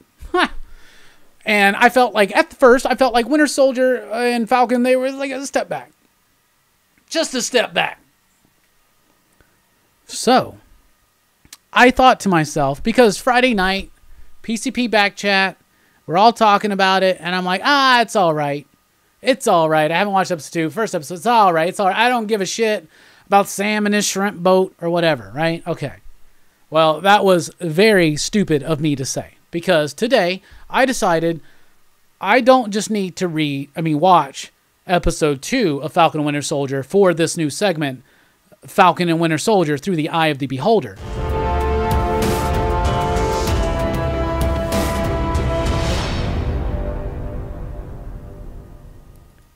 I also need to rewatch the first episode of Falcon and the Winter Soldier so I can really give it a straight up, honest opinion, thought, review, whatever the hell you want to call it. So the Beholder is me in this scenario. So through my eyes, this is what I think. I think it's great. I love it. And why I love it is cemented by the second episode. So the first episode, let's get into it. You got a show called Falcon and the Winter Soldier. It can be easily criticized to not actually have the two characters combine forces in the first episode. It doesn't even happen. That's fine. I really like the structure of the first episode. What they did in the first episode was they showed you where Falcon was, and they showed you where Winter Soldier was. What Sam's been doing. Sam got blipped away. What's his life been like since he came back? And through his journey and his sister, which I love that exploration into Sam's background. Through that, you find out more information about this 5-year blip. The idea that things were easier, maybe financially at times, lending money and things. Now there are all of a sudden all these more people, they've been out of work, they're displaced, it's causing a crisis, and you're getting this idea. But you're also seeing it from the perspective of a disenfranchised group, right? Talking specifically about Black Americans. And I like how in the episode, even Falcon can't use his status as an Avenger to get them alone. And they say, yeah, it's not because you guys are black, but it's because of the crisis. And then his sister says, funny how when things tighten up, it's always around us. And I thought that episode 2 had a really great segment on that too, when they were confronted by the police outside of Isaiah's house. We'll get to that. But the first episode shows us how Sam's dealing with not just coming back from the blip, but the legacy of Steve Rogers, right? He's given the shield, and now he gives it up. And he thinks he's just giving it up to the Smithsonian, and he has this speech or whatever. And then, of course, by the end of the episode, we find out that somebody else, the government has decided we need a new cap. They get John Walker, U.S. agent, looks like a Popeye Captain America, whatever. But I love the costume because it's a nice mixture of the Captain America costume and the U.S. agent costume. So that's super cool. And I like U.S. agent because I was a Force Works guy in the 90s, okay? I am not ashamed of that. Force Works for life, station, okay? Force Works and Fantastic Force. And if you know what I'm talking about, you are a true backlog bro. Let's just say that. Not one of these fake ones popping up. I'm not saying y'all are fake backlog bros. But you are not fake backlog bros. Anyway. I need to stop throwing shade at y'all because I love y'all so much. I don't want you to get that misconstrued. I'm just talking shit. Anyway, Falcon Winter Soldier. I like how they're showing what he's going through with this expectation of him to continue the legacy of Steve Rogers as a Black American in America. And they're focusing on that. And I think that's important. And then they're showing us what Bucky's been up to. He's trying to right his wrongs, almost as if he's going through a 12-step program, right? And he's tormented by his past. So we get to see them being haunted by the legacy that's been left behind by Steve Rogers, and then Bucky, the legacy left behind by Winter Soldier, okay? They're both struggling with legacy. And they both have this glimpse of a future life. Maybe I should clean up this boat and we can make this work and help the family.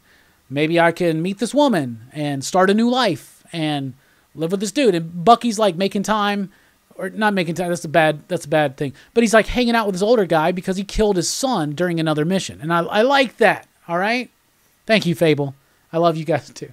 I'm just weird stretching during this new bit. So I like how they show their struggle with Legacy individually. They mention that Bucky's been ignoring Sam's texts.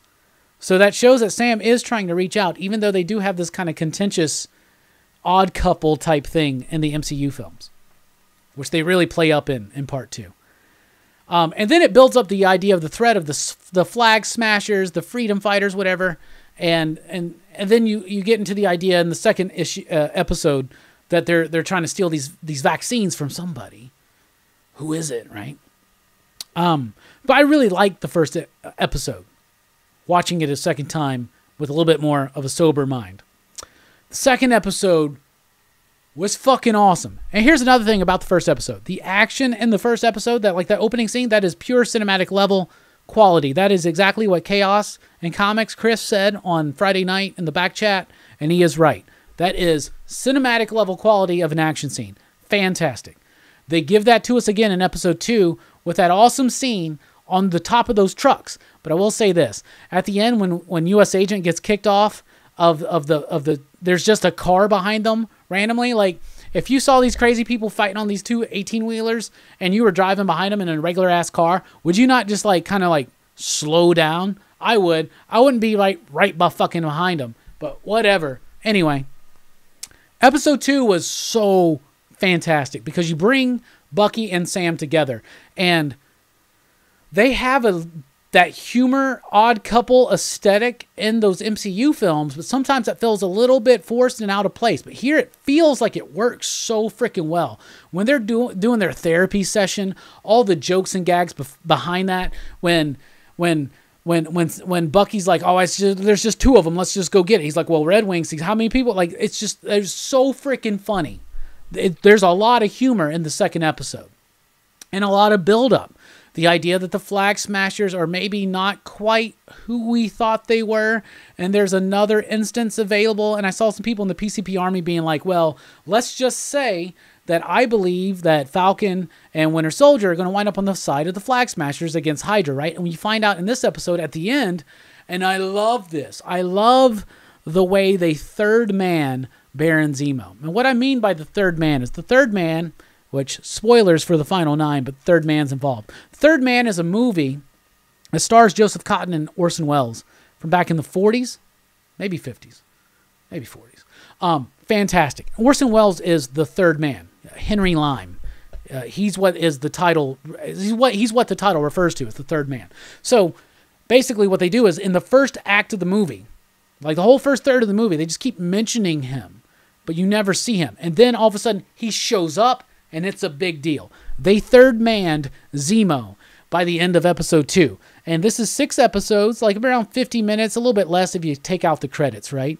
But you see that this is basically the end of the first act of the whole series. And now we're introducing Zemo. And we know that Zemo is somehow going to become the Zemo that we know and love. Or at least we hope so. We hope so. That is Zemo in the purple mask, right? It's not going to be some kind of Mandarin thing, right? Don't do that. Give us Zemo, because you got a great actor to play him, and you got a good setup, because I was really disappointed in Zemo in Civil War. But if that's all set up to being something more big and prevalent and, right? If you're right, I love the setup. When you do the third man type thing, and yes, John, you're right. That is what Jack White has named his record company on, Third Man Records. I've been there in Nashville. It's a tiny little place, but it's cool to go to.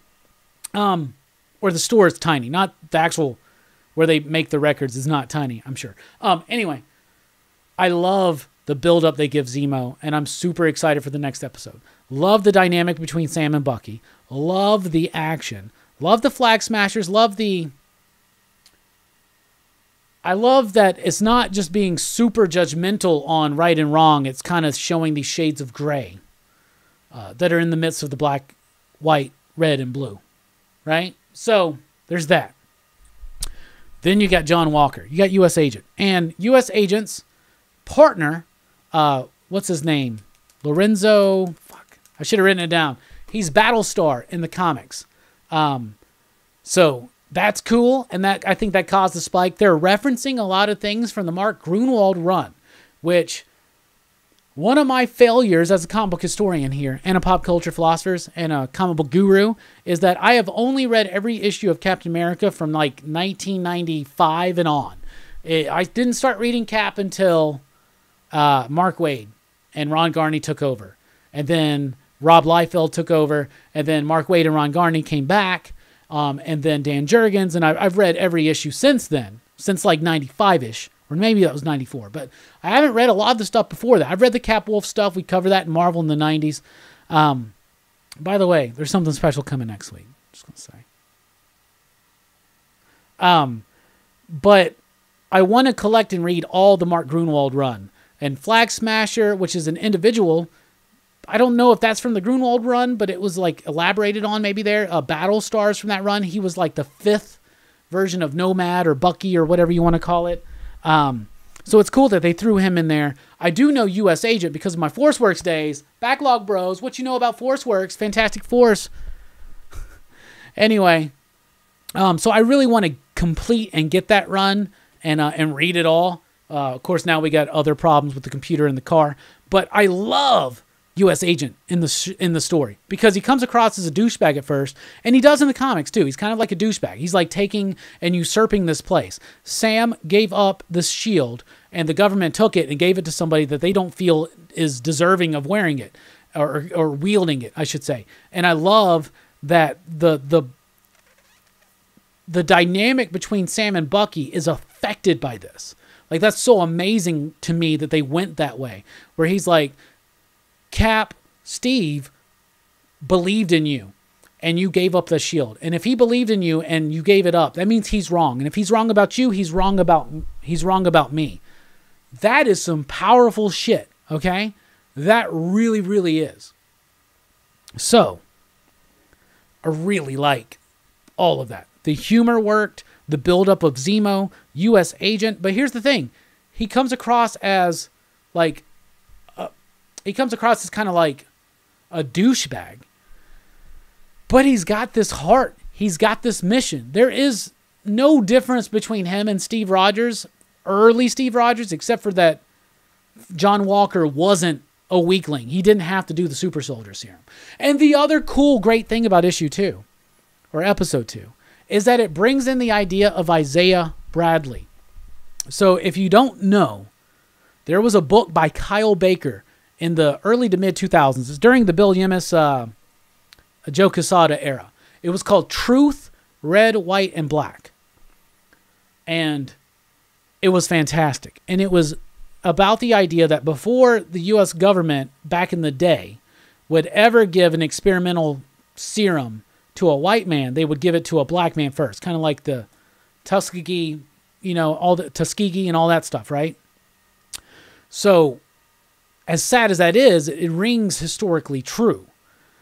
And so Isaiah Bradley was the first Captain America. They refer to him as Weapon Zero, right? And some of the like Morrison stuff when they introduced Weapon Plus and all that.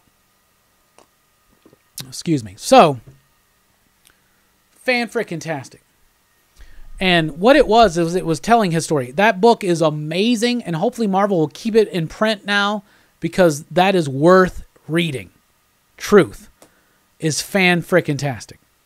So they're adding that in. And I like how they're adding in the idea that it was the Korean War because now the timeline is a little bit shifted. But I like that. And I like Sam's reaction to being lied to or being not told about a black super soldier in the 50s. And I like the connection there. And if you notice, that kid, you ready? That kid's going to be Patriot. They're setting up Young Avengers. We got Kate Bishop coming. We already got Wiccan and Speed introduced. Yeah, they may have disappeared. We think they're gone. That's what we thought in the comic books, okay? We thought they were gone, and then they showed back up. They're still out there somewhere, just so you know. And then Stature, which is Cassie Lang, Ant-Man's daughter. Ant-Man 3, it's got Kang as the villain.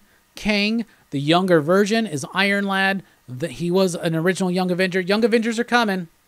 Those books are already spiking, so it's like we already knew that. Anyway, I love that scene with Isaiah. It is so freaking powerful. I love the dynamic between Sam and Bucky. I love the build up to Zemo, and I really hope that we get to see Zemo break out, retake the reins of Hydra, and it's Hydra versus the Flag Smashers with U.S. Agent and Winter Soldier and Falcon all caught up in the middle of it. And by the way, that scene after they the quasi team up between U.S. Agent and Battlestar and Falcon and Winter Soldier, I love it when they're like walking and they show up and they open the door and then they just keep walking. Like, it's got a lot of great humor moments that are just perfectly balanced with the action and with the emotional story that they're telling, the human story that they're telling. So far, so freaking good. Winter Soldier, Falcon and Winter Soldier through the eye of this beholder. 2 episodes in, I'm loving it. And that is the end of this segment. But I want to know, what do you think? Two episodes in about Falcon and the Winter Soldier. Station Jim Mint, what's up? Jim Mint Collectibles is in the house. So, what do y'all think about it? And that was our first segment of Falcon and the Winter Soldier through the eye of the beholder.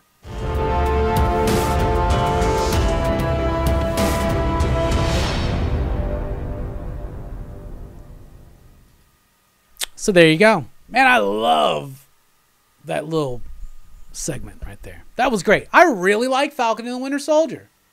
I think it's super solid. Billy Power Max, what's up? In between doing deadlifts, he says, finishing the Snyder Cut for the 3rd time a few hours ago. Wow. Wow, wow, wow, wow, wow. Wowie wow. Billy says, I can't really watch anything else after that. I think that's one of the reasons why I didn't really vibe on Falcon and Winter Soldier episode 1 the first time I watched it. I watched it after a long stream, and I had just watched the night before 4 hours of the Snyder Cut, which I did like. I gave it 4 digs. Okay. Falcon and Winter Soldier episode 1, I would give 3.5. Episode 2, I would give 4. So there you go.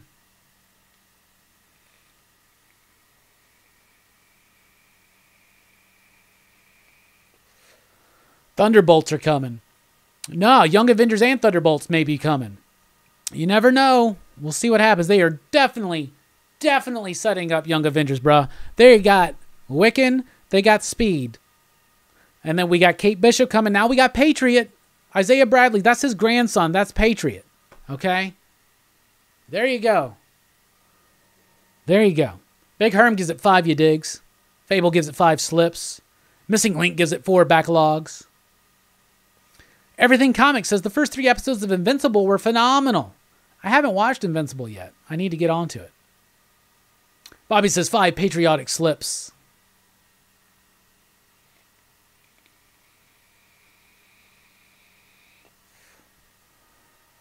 We need a new Warrior series. I agree.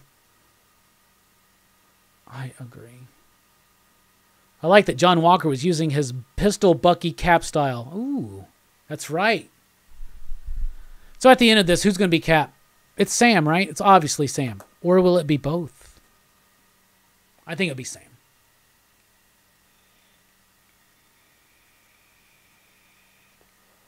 Love those late 90s West Coast Avengers with U.S. Agent. What about the Force Works, though? That's what I'm saying. Death of Wonder Man in the first issue. Spoilers, it didn't stick. They brought him back in magnificent fashion in the Kurt Busiek, George Perez run. What is the currency exchange between your digs and slips? I'll tell you this, Eric. Your digs are worth way more. No shade on Dylan, but your digs are worth way more than slips.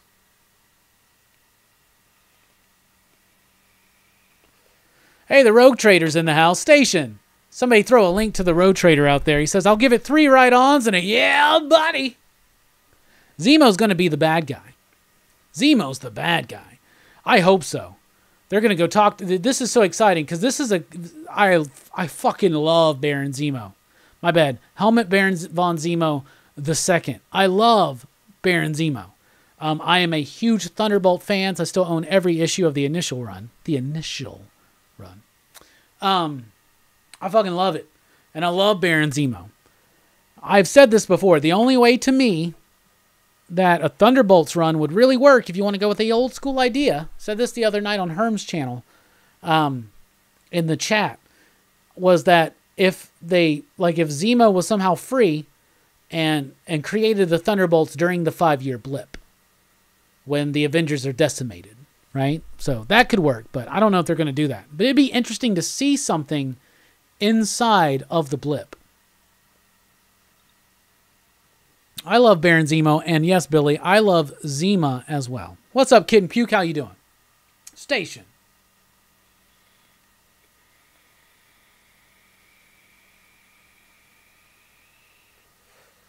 Hell yeah. You know, Jim Mint popped in.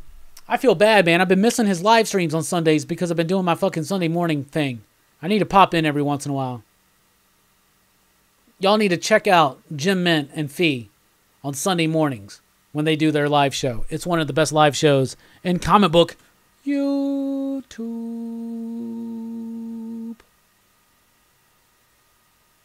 Anyway, what's up? 5-year slip or 5-year blip? Zemo parties with Zima all day. See, that's the problem, Eric, is that they discontinued Zima. They brought it back, and then they discontinued it again, and it pissed off Zemo. Trust me. You don't want to piss off Zemo. Anyway, keep Zima in stock. Come on, y'all. I like Zima. Why not? It'll give you a headache if you drink too many of them. Hey, Jim's still here. Station, Jim. Hey, Jim, this Thursday at 6 p.m. Central Time on Dylan's Horror Show, we are doing the monthly meetup.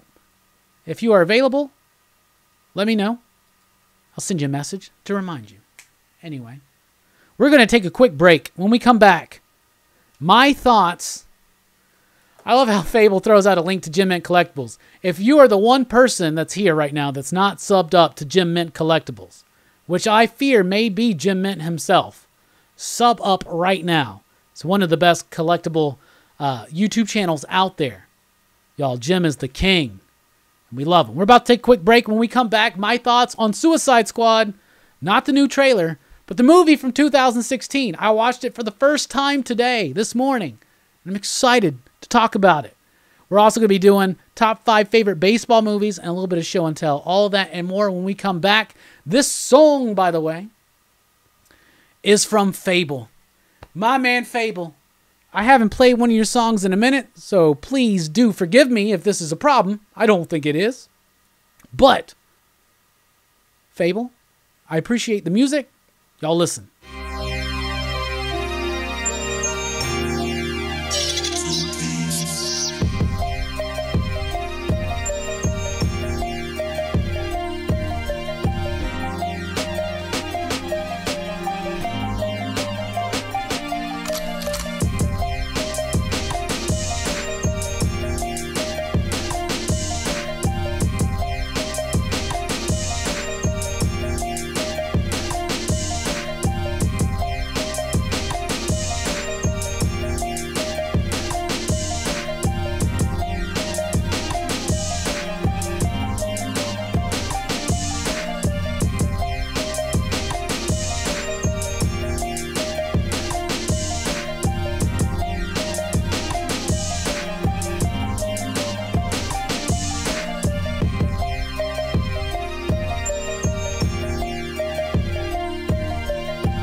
Welcome back, everybody, to Rockin' Robbie Live here on a Sunday night. That's right, every Sunday night, for the most part, at 7 p.m. Central Time, Rockin' Robbie Live here on Pop Culture Philosophers. I am your host, Rockin' Robbie Billups. Welcome to part 3 of the show tonight. Tonight, we'll be taking a look at the top 5 favorite baseball movies, at least in my estimation and opinion. We'll be doing a movie review of Suicide Squad from 2016. Just watched this movie today for the first time after refusing to watch it. After refusing to watch Suicide Squad, I finally watched it. I said, fuck it, why not? Let's watch it. Let's see. We have a little bit of show and tell and all that and more coming up. This show is driven by your questions, thoughts, comments, concerns. Throw them out right now. Let's get the show going. I may miss comments. Nowadays, we're growing bigger and bigger, and I really appreciate it. So if I miss your comment, don't worry. Throw it out again. Throw out your question again. I'll still see it. I'll get to it. You know? Anyway. Find podcasts and more at popculturephilosophers.com. You can follow me on Twitter at @TheRockinRobbie. You can follow Pop Culture Philosophers on Facebook and on Instagram. And if you're on Facebook, you might as well join the PCP Army. Make it official because it's the official Pop Culture Philosophers Facebook group. You can support the channel, and we really need the support, with a super chat tonight or over at patreon.com/PCP, like these fine patrons right there. We always want to say Patreons, our favorite Patreons, but it's patrons. Anyway, these fine patriots is a good combination of the two. Coming up this week, let's see, we got the monthly show coming up on Thursday, April 1st, 6 p.m. Central Time on Dylan's Horror Show. You're not going to want to miss that. Talking about the best comic books of March with me, Dylan, Bueller, and Bob. Next up, we got Comics Will Break Your Heart. Jennifer is going to be joining us on the channel April 8th. I think that's the Thursday night. That's going to be fun. Then after that, we're going to have Bueller on the channel April 15th. On May 6th, right before my birthday, we're going to have Big Herm. And then on May 13th, we got Dan Waters, one of my favorite comic book creators right now, part of the White Noise crew. He's the writer of Homesick Pilots, Coffin Bound, The Picture of Everything Else, Lucifer, Limbo, Deep Roots, Need I Go On? PCP Movie Night's on a 2-week hiatus, but it returns April 16th with Perry from Perry Comics, with a look at one of my favorite movies of all time, Dazed and Confused. Just so happens, this is the Friday before 420. Dylan's Horror Show, though, continues this Saturday night. Me and Dylan, and I don't know who else, but me and Dylan and maybe somebody else, going to be talking about our top 10 most underrated horror films of all time. But tomorrow morning, check out Comics with Bueller for the Coffee and Comic Show, episode 116. Why are comics so popular right now? They talk about the Diamond Marvel split. What's the future for Diamond? And they talk about what do we love about comics so much. Bueller's told me that it's an absolute fantastic conversation, and I'm very excited to check it out. Patriots, hashtag Patriots, hashtag PCP Patriots, because I don't want anybody thinking we're New England fans around here. Even though my man Cam's up there. Comics Will Break Your Heart. Thank you for the link, Fable. If you haven't subbed up to them, they are less than 1,000 subscribers, but definitely worth it. Jennifer is a brilliant mind when it comes to critical analysis of comics, and I will just say this. She has amazing taste in comic book fiction. And I'm very excited to chat with her. And I'm very excited to have Big Herm on the channel for the first time on May 6th. I'm very excited to have Bueller back on. I was going to reach out to Jim, see if he wanted to come back on too. Very excited for Dan Waters. And we're about to line up the next batch of creator interviews. Bro, we just did 5 in a row, and I could not be more excited. We had David Andrew, we had Rich Duick, we had Ibrahim Mustafa. I mean, we did John Lees this year. God, I'm forgetting people. We had Ram V. Ram V. How can I forget Ram V? Comics Explained. Dennis Camp.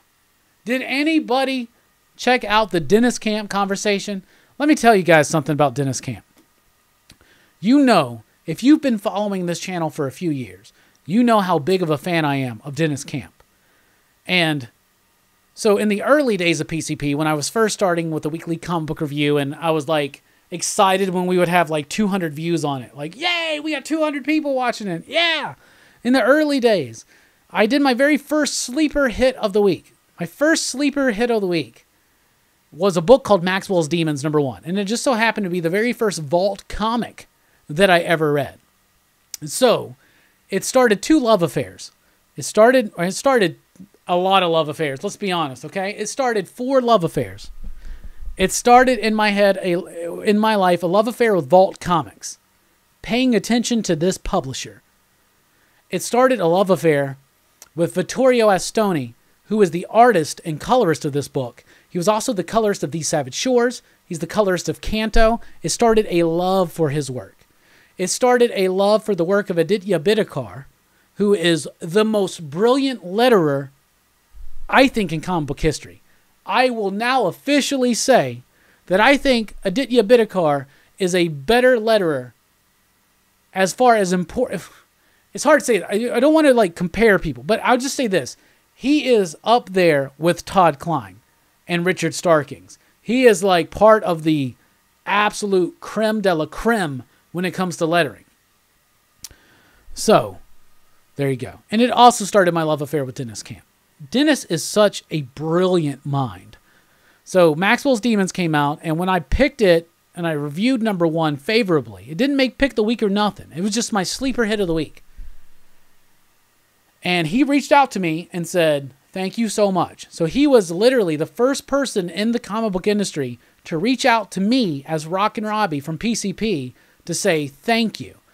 And he started giving me early looks of his books. He started sharing work that he had in progress, including Chaos Agent, which comes out this June from Scout Comics. I'm supremely excited for y'all to see this because I've seen artwork from this book for a couple years now, and y'all are in for a fucking treat. I read the first 2 issues, and he's going to be sending me 3 very soon, and holy shit. Anyway, he also sent me the first 3 issues and the free comic book day issue of Maxwell's Demons signed. He just sent them to me, signed. And that's fucking awesome. And I hope to meet him in person one day and get issue #4, the final 4 and 5 double-sized issue, signed and my trade paperback. Maxwell's Demons is a fantastic book. And I already know through chatting with him on Thursday night, and this is what I'm building up to this. I already know through just personal chats I've had with him on social medias and just analyzing his work. Maxwell's Demons is such an important work of comic book fiction to me. We covered it on a Comics Revisited. We don't really do that with a lot of modern books. You get what I'm saying? So like, right? The short stories he's done, the contributions he's done to the Panel by Panel, which is a great digital magazine about the craft of comic books, led by Hassan Otsman El Howe, another great letterer in the comic book industry, who letters the new book Chaos Agent. He also has a great YouTube channel called Strip Panel Naked, which is fantastic. If you want to know more about the craft of comics, check out that YouTube channel and check out Panel by Panel. Dennis is a contributor there, and he's had some short stories there. And through conversations I've had with Dennis, through Maxwell's Demons, through his short stories, I knew that there is so much brilliance there just ready to come out.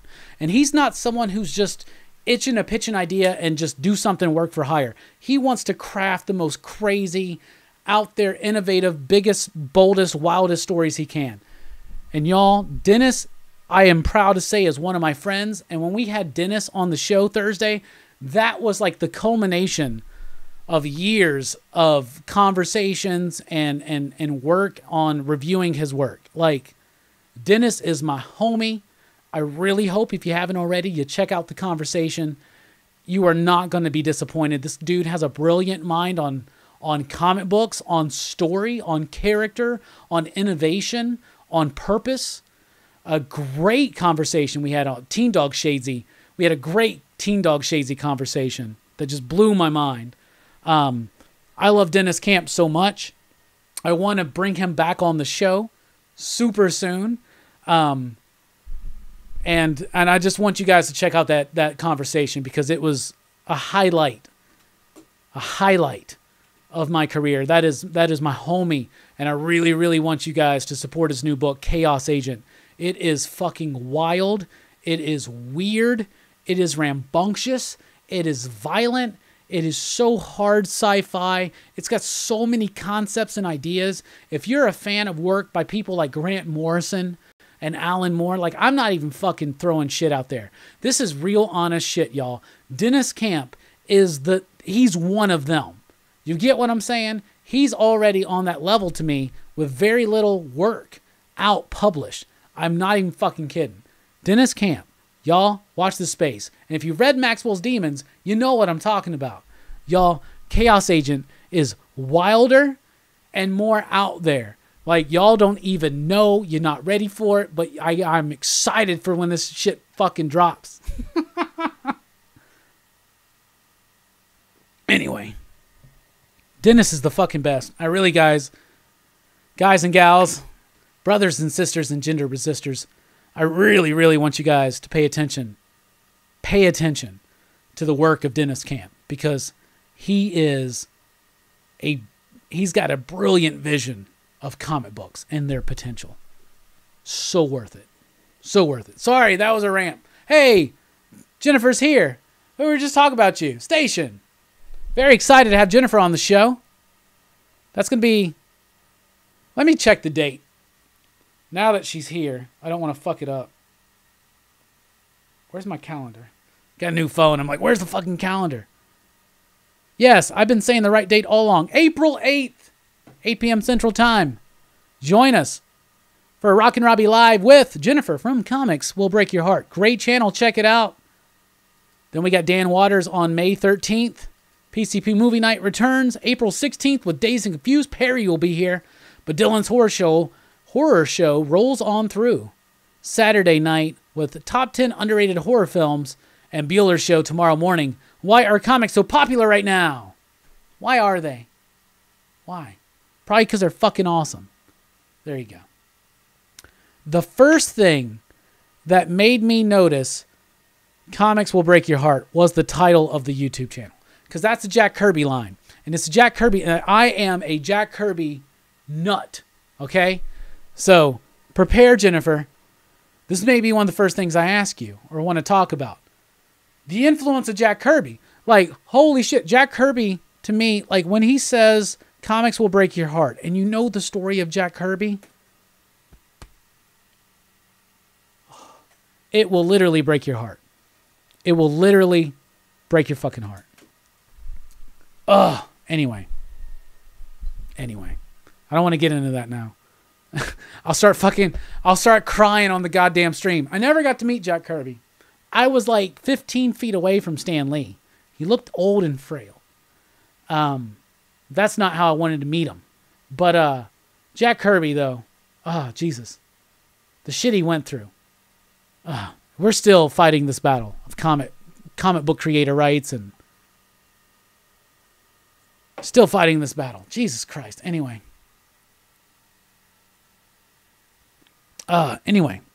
in addition to Jennifer's own channel with Comics Will Break Your Heart, she's on every Friday night. They go live on Hero and the Kid with the Comic Talk Live, I think is what it's called, before we do PCP Movie Night. So check her out there. She's one of the most brilliant perspectives on that channel, in my opinion. Lots of good perspectives on that channel, but she's one of the better ones. We're just rambling now. What are we doing now? Oh, yeah, I watched Suicide Squad, didn't I? Yeah.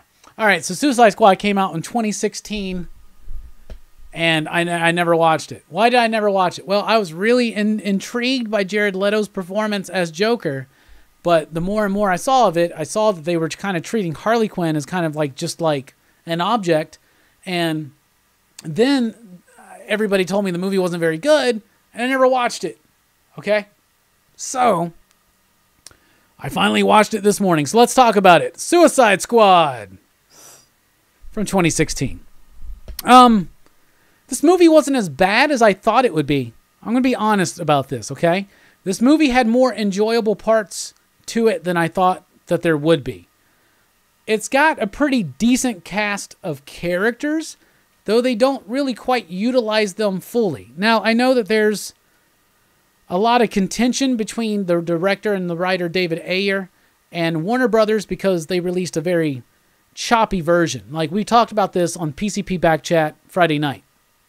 We talked about how the trailer came out and it had this like almost humorous vibe to it that wasn't quite in the original cut of the movie, I guess, right? And so they recut it and they added in, I think they added in all this extra music. Like, I feel like this movie was really trying to be in the theatrical cut like James Gunn's Guardians of the Galaxy. I don't think that was the intent of the director. And I think it comes across in the look of the film because the soundtrack doesn't fit. The soundtrack was trying to be like James Gunn. But James Gunn doesn't pick super popular songs that are going to hit the most common denominator. And that's what they did in this one. They picked this wide range of songs that were just supremely popular songs. It didn't quite freaking work out, okay? And let me tell you what I didn't really like about it. I did not like Harley Quinn in this movie. They wasted Harley Quinn in this movie. Now, I have seen Birds of Prey since, and I really, really liked Birds of Prey. And this in no way does any kind of justice to this character. She's played and portrayed more as just a sexual object, like multiple times. They keep referring to how hot she is on the outside, but she's crazy as fuck on the inside. And that's just something that just doesn't work. We've hit a point in Harley's, let's just say, career as a thought form or a character where she's beyond that. And so they're trying to tell the story with Jared Leto as the Joker and her. And I'm supremely excited for Jared Leto as the Joker. And I really want to see what's going on there. And it just doesn't work. They don't spend enough time on it. And like, Jared Leto's in the movie, but all we ever get are these super quick, super simple scenes that seem like there's more than there should be, right? It seems like there's more to this performance than we are allowed to see. And we obviously hear that that is the case. But to me, it just didn't work. And it just didn't work out. What's wrong with Harley is just being a sex object? Well, the idea that she is more than that. There's nothing wrong with thinking that Harley Quinn is sexually attractive. But when the whole point of the movie is just to be like, oh, you're hot, but you're crazy, it just doesn't work. Like, to me, in Birds of Prey, they really elevate that character even more, and I'm excited for the new Suicide Squad. But I do like her camaraderie with Deadshot. So let's talk about Deadshot. Will Smith is interesting to me as Deadshot in this film. Deadshot's one of my favorite characters. When I was a comic book fan growing up in the late 80s, early 90s, I would always buy Suicide Squad for some reason. I would buy them all the damn time. And it had Penguin in it, Captain Boomerang, Deadshot. Deadshot was always a fixture. And I kind of liked this character a lot. I think that Will Smith does a great job as the character. He's got this really nice, smooth aesthetic. When he's wearing the hat and the jacket, it's almost like a nod to that Batman Gotham Knight animated series or animated movie, which I really, really liked. And I thought that was super smoking and cool. And so I like Deadshot in this movie. At times, though, the dialogue's pretty cheap, pretty cheesy. They're trying to do some work with him. I think they do the most character work with him, and I really like his arc. Plus, when he's going off and they first come up against those mutated dudes, and he's just blowing the fuck away out of all of them, like, dude, that's Deadshot, and I fucking loved it. And it was cool seeing Ben Affleck as Batman in a couple scenes here, though it wasn't too much. Next up, Joel Kinnaman. I fucking love this dude's work. I first noticed him in a show called The Killing. He's awesome in that show. I really like his Rick Flag. He is wasted, though, because he's got this dumb plot where he's like in love with Judy Moon, who is, of course, the woman who becomes the Enchantress, and that's kind of dumb. And this movie feels like it's got a lot of character development that doesn't quite get actualized. You know what I'm saying? Doesn't quite get actualized. Everything seems like it's cut weird. It also, by the way, takes like 40 fucking minutes to get going. It's one of the longest introductions ever. But Viola Davis as Amanda Waller is great. And this is why we're keeping Joel as Rick Flag, and we're keeping Viola. And we're also keeping Margot Robbie because, yeah, she is hot, and she is a really good actor. She does an amazing job in Birds of Prey, and I'm really excited to see what she can do in a... I'm really excited to see what she can do in a Suicide Squad movie that's not this one. basically. Amanda Waller was awesome in the movie the entire time, if not just a bit too unenthusiastic at times. Maybe there wasn't enough charisma there. But the biggest surprise for me was Jay Hernandez of Hostel fame as El Diablo. Holy shit, this character blew me away. So much work done with this character in so little time. I'm glad they kept what little of his story they did because it was powerful, it was big, and he is the center point of why that bar scene actually works. Even though it doesn't have Bill Paxton as Severin, it's a really great bar scene. Jay Hernandez as El Diablo was fucking amazing. Yo, and seriously, watch Hostel. It's one of the better horror films. Stop calling it torture porn. It's important. It's a post 9/11 horror film. What does that say? Katana was pretty dope in the movie too. Why was she in there? I don't know. But she was cool. They didn't get to dwell too much on her, but she was badass. She was exactly what she needed to be. Very convincing.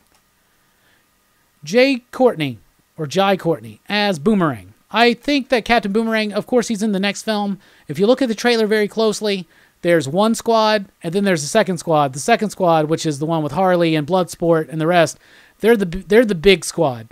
The first squad, which is him, I think they're going to die like in the first fucking scene or get captured or something. But his Captain Boomerang was really cool. I liked him a lot, okay? But there just wasn't enough there. And you can tell there's some shit cut out. I feel like there was backstory on every single member, including him. What's the deal with the unicorn? We never really got that.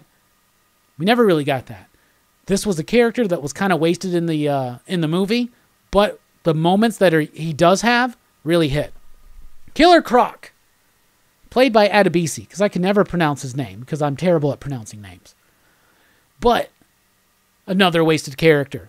He's kind of funny. He's there because I guess someone's got to be the guy that can breathe underwater. Someone's got to be the muscle. But he's kind of worthless in the film. They don't really dig into him. They just kind of make a joke out of him. I don't know. I didn't really dig it that much. Killer Croc was kind of wasted. Enchantress sucked. This is the villain of the movie. This sucked. The most disappointing thing about this movie is how unthreatening the threat was. Like, I didn't give a shit about her or her dumbass brother. Like, look at that.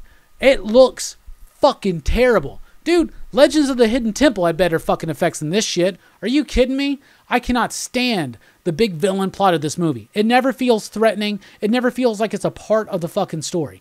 Honestly, if you want to make this movie and you want to make it right, don't spend too long introducing the characters and building it up and then just having a random ass threat that's somehow attached to Rick Flag and Judy Moon and the brother. What the fuck is going on there? Absolute bullshit. If you want to make this movie better, because you had a really great team there. And there were some really great moments between Flag and Harley and Deadshot and El Diablo and, of course, Boomerang. And even, hell, let's just give it to him. Even at times, Killer Croc had a nice, fun line to say.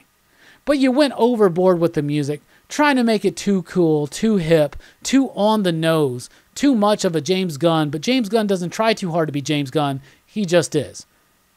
But the movie villain should have been this one. It should have been the Joker. We don't need that bullshit with the Enchantress. Why are you introducing a mystical, magical threat if all you're going to be able to defeat it with is explosives? Literally, they fucking beat everybody with explosives. Explosives. The whole fucking point of this movie is how dire of a threat this is, and that only metahumans can beat metahumans, and they beat the fucking threat with explosives. It should not have been the Enchantress and her dumbass brother. The villain of this movie should have been the Joker. Because one of the reasons why Harley is so misused and mistreated and underutilized in this film is because they don't get into the actual relationship of the Joker and Harley. Now, we know that there's a lot of stuff that's been cut out of this movie. A lot of the abuse. Here's the thing. I know it's an uncomfortable subject. I get it.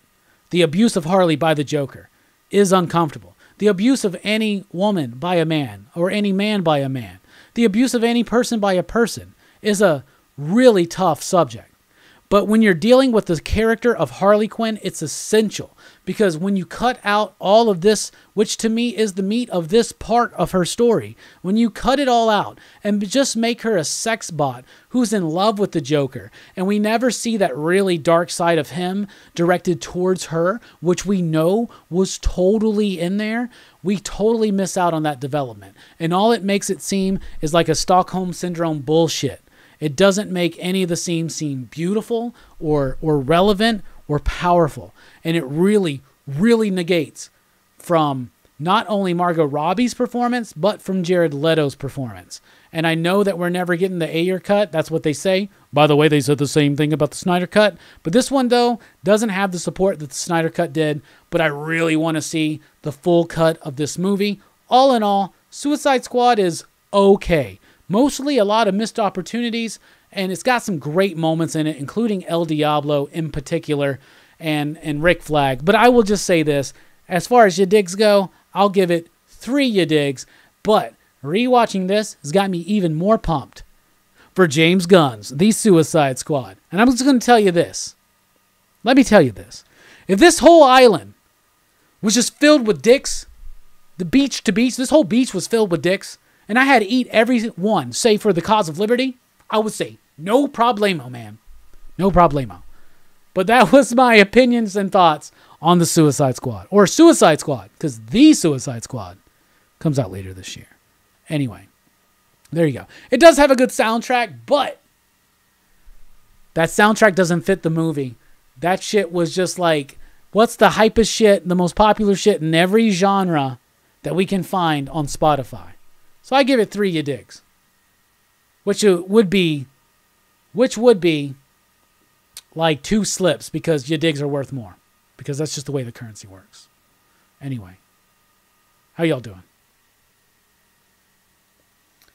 Fable says 4 backlogs.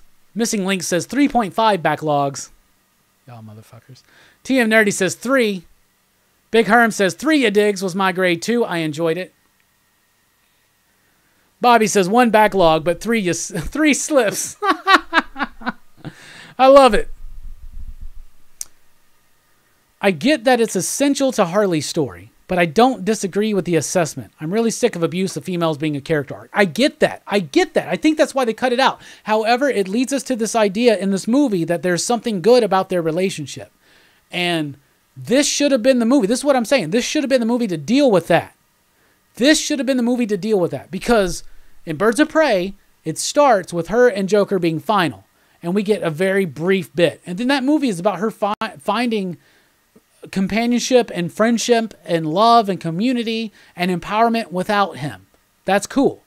But this movie should have been the setup to that, right? Like, the betrayal. The Joker should have been, here's the thing, the Joker should have been what they were going after.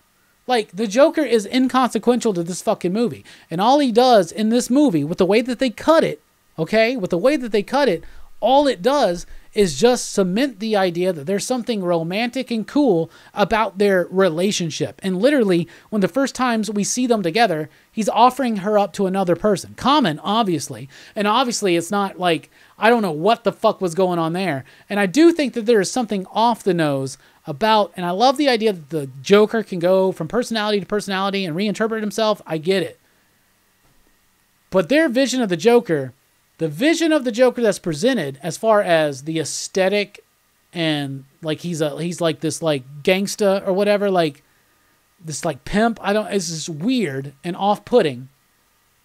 But the performance by Jared Leto, there is so much there, but it's like so much lost potential to me. Like, I feel like there's so much more darkness to be uncovered, but by cutting out all of that, you cut out the darkness of the Joker, and you cut out the gut of Harley's first story. Because Harley's first story is about getting over that abuse, is about letting go of it. And I get that's an overly done story, and it gets tropey, and it gets misused and misrepresented. But to me, it did a disservice to the character of Harley in Suicide Squad. That's just me, though. But this is a movie that seems like it was made post-production by the committee. And I know that the director will definitely say that, right? They will definitely say that David Ayer says that this is not the movie he wanted. He's pretty pissed about it. There's apparently a whole lot more darkness. There is that story with him and Harley and her realizing that this dude's just using her and this dude's just abusing her. That's powerful. I don't know. Anyway. But all in all, the Suicide Squad movie was not as bad as I thought it would be, but it's got some really bad problems, in my opinion. But that's just me. I gave it 3 ya digs. It's pretty average. It's average. It's okay. It kind of felt like a 90s horror movie, or a 90s comic book movie at times, where it felt like, especially with the Joker scenes, they were just so cut in and just kind of thrown in there. And then the threat of the Enchantress and her dumbass, doofy-ass brother never felt threatening or cool to me. Why is there so much studio interference? It's because they don't trust their creators. Publishers, movie studios, music studios, record companies, they all feel like they know more than the talent. I think these people need to learn to trust the talent, because I really feel like if Snyder would have been able to give us his lean 2.5 to 3 hour version of Justice League in 2017, we'd be in a whole different DC world right now. But who knows? But the movie is filled with great actors, and they attempt to do really cool things with each character, but they don't get enough time. No story feels like it works. No story lands because they're putting too much in. And I feel like it was done after the fact.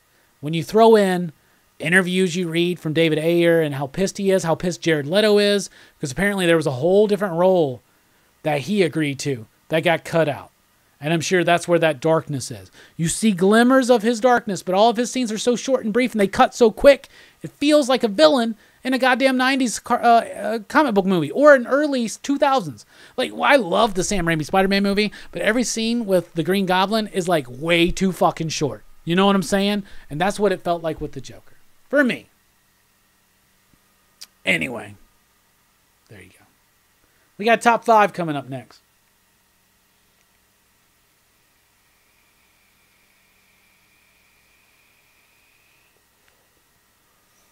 I don't mind the idea that he's got fake teeth. I don't mind the idea that he's going through another reinvention. I don't mind the idea that he's got the tattoos. I like what Jared Leto was giving us, but I don't feel like we got enough of it. So it just felt like we were getting snapshots of what his potential was. But that's just me.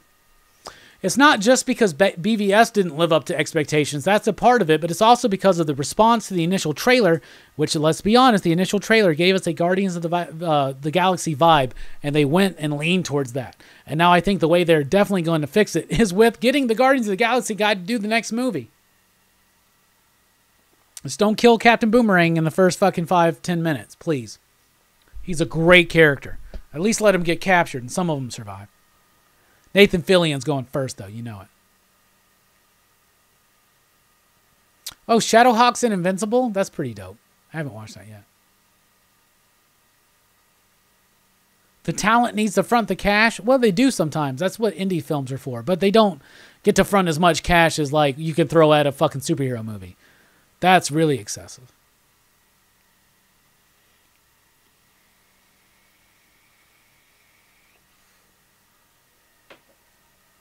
This is a movie that had a lot of potential, but just didn't work. We all have differing opinions about the Snyderverse. I like the Snyderverse.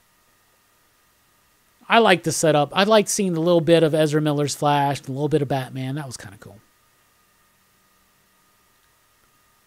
Lack of vision on Warner Brothers' end. Marvel has all these phases, a cohesive vision for the cinematic universe. At DC, Warner Brothers management is making the decisions. Yeah, and they started making that decision after the reaction to BVS. Hey, we got 100 likes again? 2 weeks in a row? We didn't hit 100 people. We got 100 likes. Station, everybody. Station!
Damn, I deleted Onslaught again. Son of a... Anyway. We're about to get to a top 5.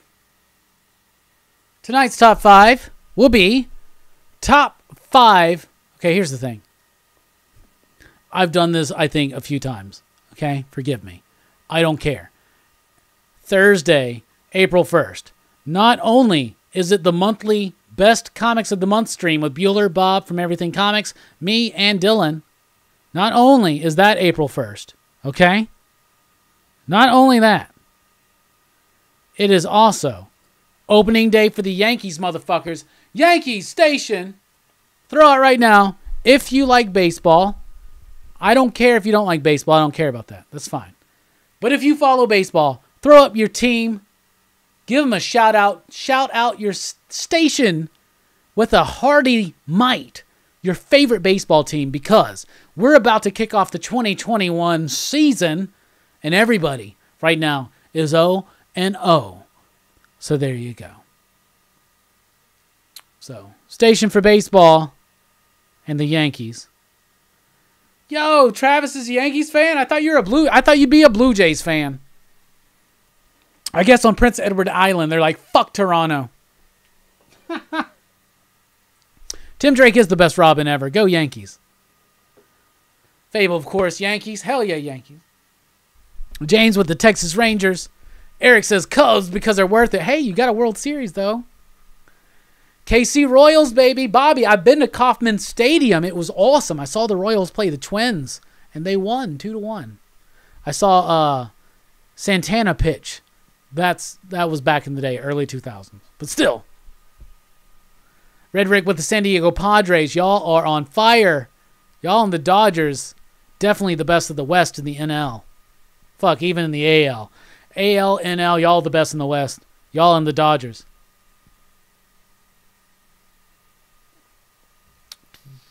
Bad News Bears, nice.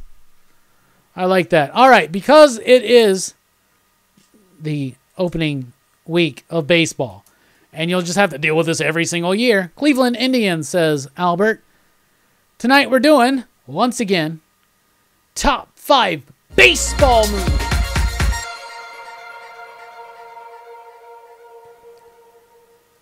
At number 5, Major League. So Major League is super funny, but it also gets into a little bit of the heart of professional baseball, which is about the team and the franchise that's not doing so well, whether it's drawing in fans or winning games. So it's got a nice story to tell about that part of baseball professionally, and it's also just a really funny movie. Fantastic, really great cast. Come on, y'all. Willie Mays Hayes. Come on, y'all. At number 4, we got A League of Their Own. Seriously, Penny Marshall did a fantastic job with this movie. It's got Gina Davis, Tom Hanks. It's got Madonna, y'all. Come on.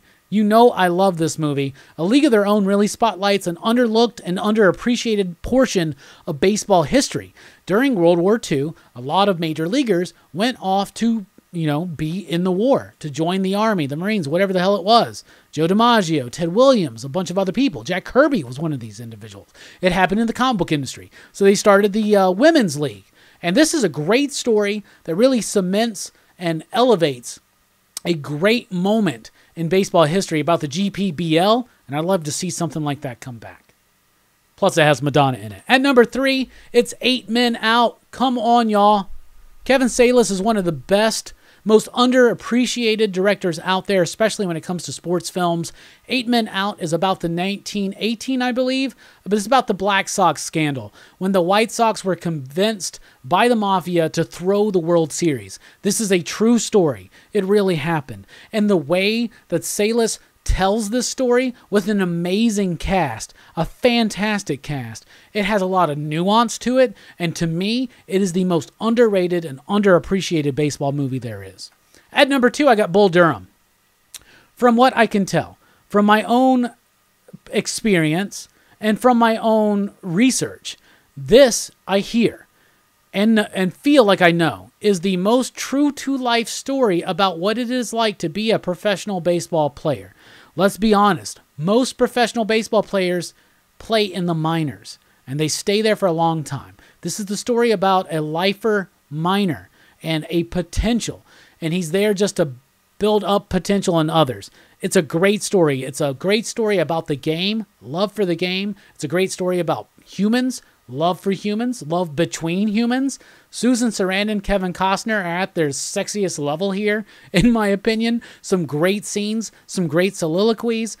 Tim Robbins is fantastic in this movie. Everybody is fantastic. This is the most true-to-life movie about the reality of playing professional baseball. Ron Shelton did an amazing job with this. At number 2, Bull Durham. And at number 1 is The Sandlot. I've said it before. I'll say it so many more times on this channel. The Sandlot, to me, is the best film about baseball because it is truly about the spirit of baseball. It is about these kids in the 60s growing up, playing baseball over at the Sandlot, getting to know each other, building these friendships, these life experiences that go on to illuminate your future path. I absolutely love The Sandlot, and even though it's set in the 60s, this is my childhood to a T. To a fucking T. We did a PCP movie night on The Sandlot. If you haven't checked it out, look it up. PCP movie night, PCP movie review, The Sandlot. Find it, watch it. We all love it. I think it was pretty much 5 ya digs across the board. Those, by far, are my favorite baseball films. As of now, still a lot I haven't seen, so maybe next year will be a little bit different. But at number 5, let's recap Major League. At number 4, A League of Their Own. At number 3, 8 Men Out. Watch 8 Men Out, y'all. At number 2, Bull Durham. And at number 1, The Sandlot. And that was my top 5 favorite baseball movies as of March 28th, 2021.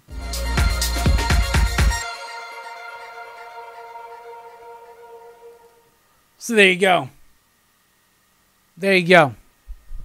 So, boom. What you think about that? Anyway. Did I see that Jamie was in here? Did I see someone shout out Jamie? Look at me, going back in the chat, trying to see if I can see Jamie. Yep, there she is. Station, Jamie. Jay Strick says, we got to cover Moneyball at some point, Robbie. That movie is fire. That's one of the ones I haven't seen. I haven't seen Moneyball, and I haven't seen 42. Now, always want to comment on this. No, I don't really like Field of Dreams. Maybe I need to revisit it, okay? I do love The Natural. The Natural makes it in some of my top 5s at times. In fact, one time, back in the day, me and John used to do these collective top 5s as PCP on the channel. We did several of them, and one of them we did was baseball movies. And in our collective top 5, we definitely had The Natural in there. So, but Moneyball I definitely want to watch, and 42. So there you go.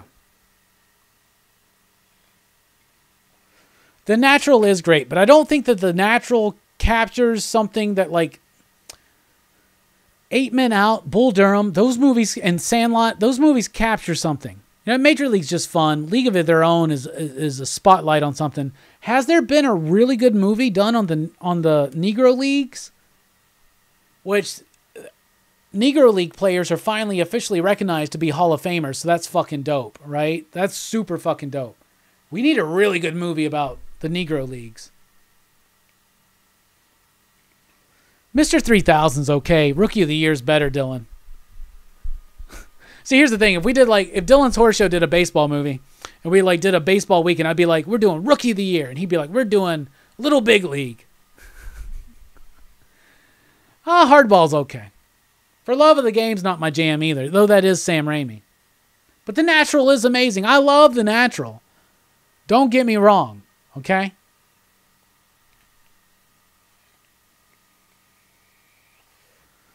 Yeah, I'm going to start doing that every opening season. Like, top 5 football. I think we've done football. I don't think we've done basketball yet, though. Best basketball movie ever. The first one that pops in mind is Hoosiers, but I don't think it's Hoosiers. I think it used to be Hoosiers, but I don't think it is anymore. What is it? I don't watch super many basketball games. I wanted to see Coach Carter. Not Coach Carter. That's a different movie. What's the one with Ben Affleck that just came out not too long ago? The Road Back or something like that? I want to see that.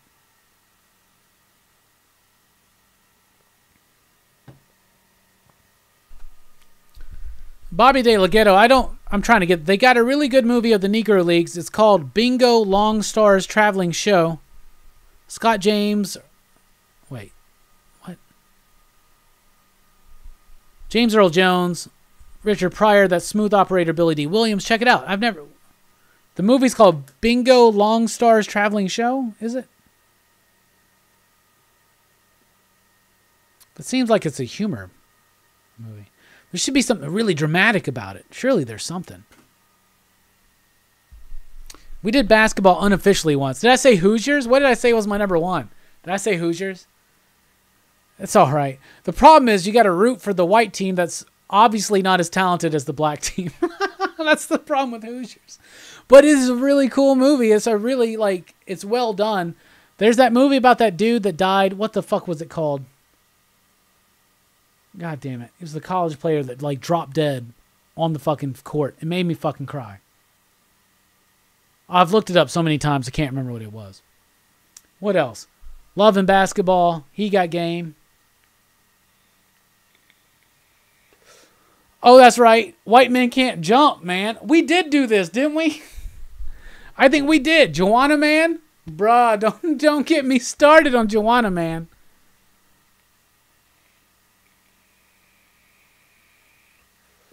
Fuck yeah.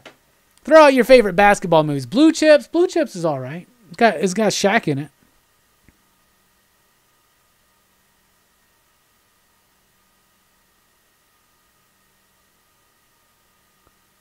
Dylan's Horror Show says Fever Pitch was a good movie. Fuck you, Dylan. Fuck you, bro.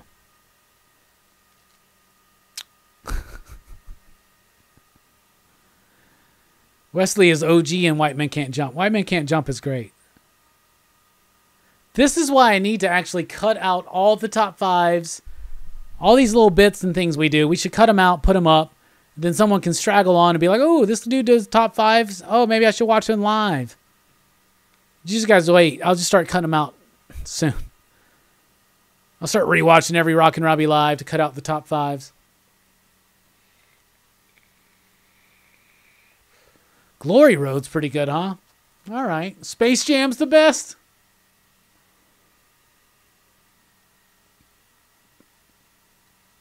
Dude, Rosie Perez and White Men Can't Jump's a dime, bruh. She's phenomenal. Did I miss a Marvel in the 90s? No, you did not. No, you did not.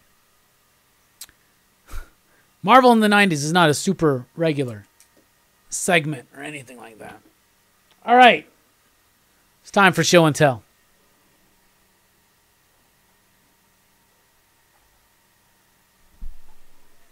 All right. First up, for show and tell, everybody is into these comic book cards all of a sudden. And in particular, it seems like everybody's into Marvel Masterpieces. Now, I know that I told you I have all of the Marvel Masterpieces, but we haven't shown them yet. Maybe that might be the first 6 and final 9 after the Blu-ray. Who knows? But I wanted to show and share with you tonight the Chromium special cards from the Marvel Masterpiece Series 1 line. So let's do it. They're beautiful. There is Spider-Man versus Venom. These are all heroes and they're villains, right?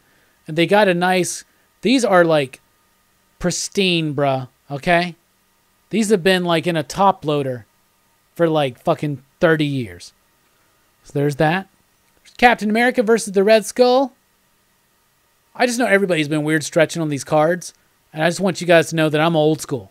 I've had this shit. I'm not new to this. We've had this. Look at that. It's dope. Next up, one of my favorites. The Thing versus the Hulk.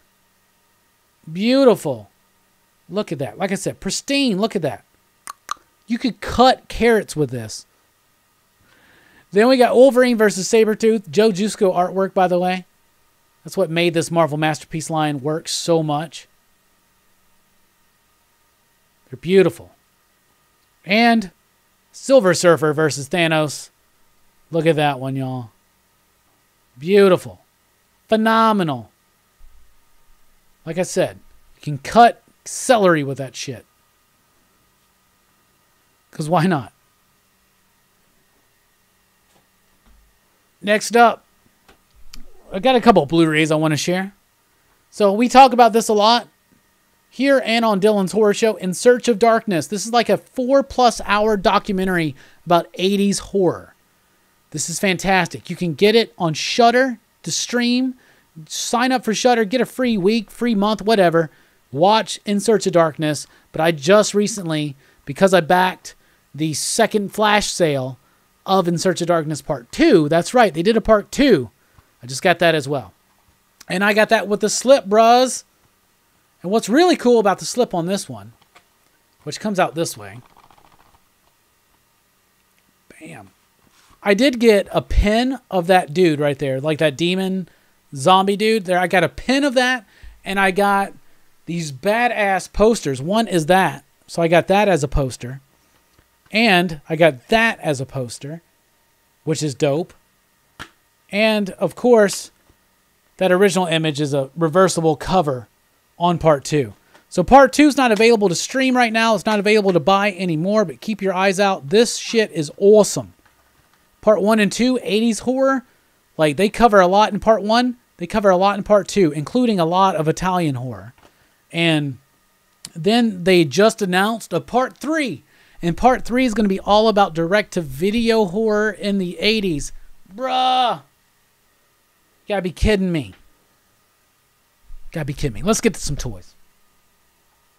So y'all know I'm into the Marvel superheroes. In fact, I was going to show off my U.S. Agent toy. Fuck it, let's do it. Y'all want to hear Fable song again?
Yeah.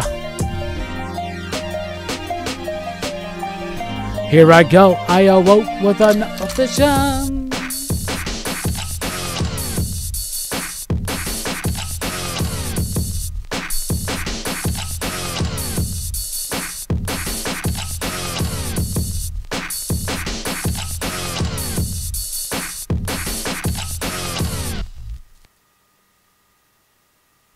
So y'all know I'm really into these Toy Biz 90s Marvel action figures. In particular, the Marvel Superheroes line.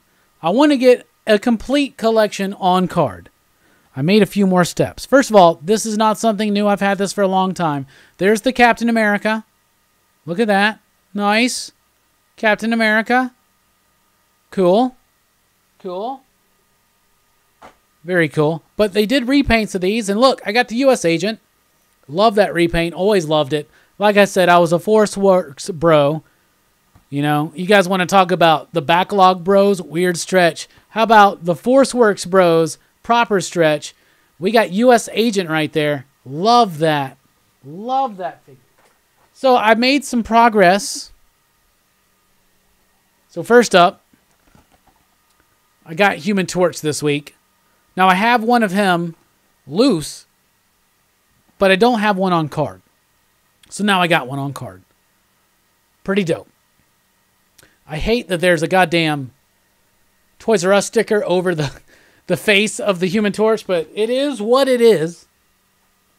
And I really wish Everything Comics was here right now, because I'm very excited to get this one finally. Daredevil. It's been so long. I have not gotten a Daredevil on card. Ever. And now here we got one. So I'm really pumped. And this is an original card too. Look at that. So really pumped for this. That's awesome. And don't worry, I got a line on more of these. So pay attention to this space. So yeah, y'all know I love my Toy Biz Marvel Superheroes toys. We always talk about how we want to share more books. So I want to share a special book. Since it is baseball season, here is my 100 Years New York Yankees, the official retrospective. This was a gift I got a long time ago, several years ago. And it's just a beautiful book that covers the original history. Look at that, Bernie Williams. Oh my goodness. They got spotlights on each position. Look at that. Mickey Mantle. Come on. They cover everything. Tony Lazzeri. Come on. Come on. 1961. What a brilliant year. Roger Maris, baby. Mickey Mantle. Just a fantastic book for a Yankees fan.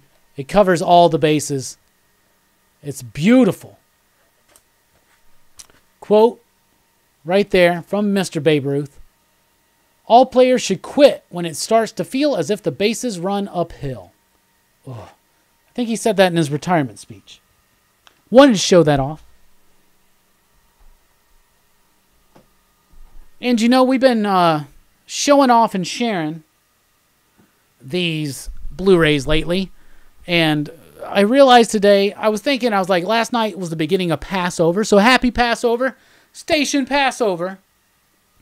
And I thought, yeah, every year on Passover, Easter, I like to watch 10 Commandments. It used to always come on ABC. I don't know if they still do that.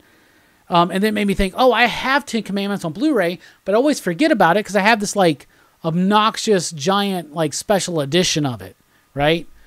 So I dug it out of the closet, and then I forgot that I have another one. So we missed this last time we did a Rockin' Robbie Live for the first six.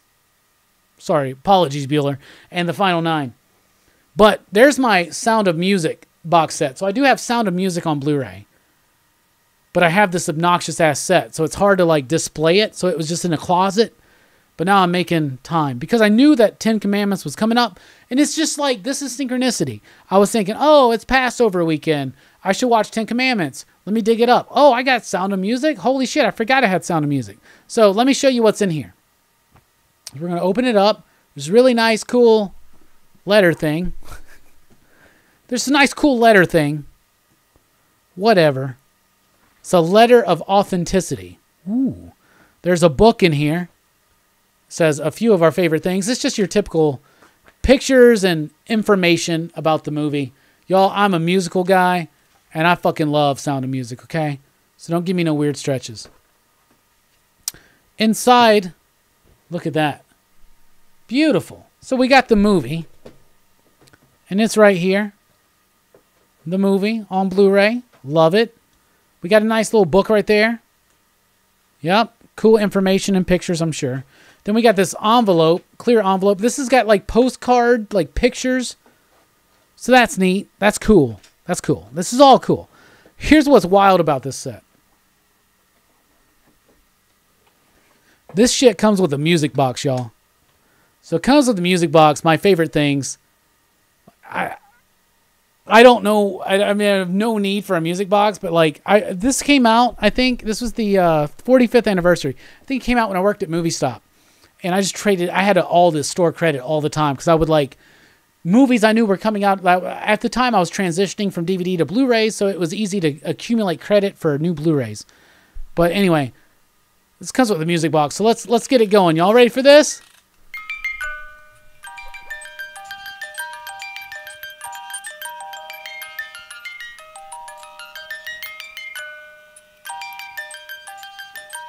That's dope.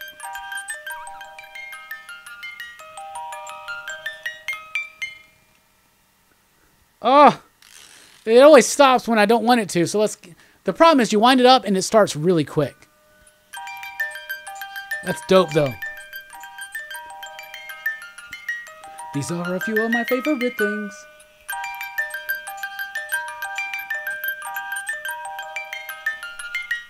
These are a few of my favorite things. I fucking love that. I have no need for a music box, but it's just really cool to have, and I honestly forgot that I had this.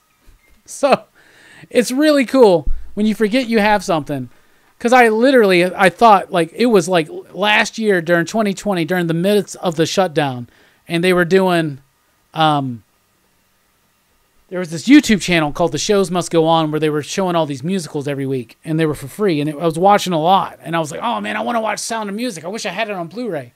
It's fucking in the closet the whole time. Ugh. Anyway, that concludes Show and Tell and brings us to the final 9, which brings us to the 10 Commandments. You see how that all worked out? Synchronicity.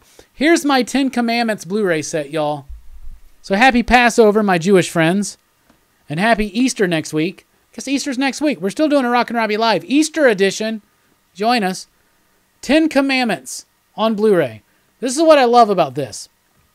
So you remove Moses. Y'all, I love this. And to open this shit up, you ready for this? You have to part the Red Sea. Do you see this? To open this up, you have to part the Red Sea. I fucking love that. There's a book inside of it. The 10 Commandments. And it's basically like a picture book of the story, which is really fucking cool. I love it. I love the story of the Exodus. I think it's one of the greatest stories that humanity has ever told itself. Then we got this book right here, 10 Commandments, An Epic Journey, and it's about the making of the films. I say films because remember, Cecil B. DeMille did 2 versions of this film. There you go. So then we open, there's an envelope, just like there's an envelope, there's like pictures inside. Like there's Moses. That's cool. There's an envelope with pictures. That's cool. Like little postcards. That's neat.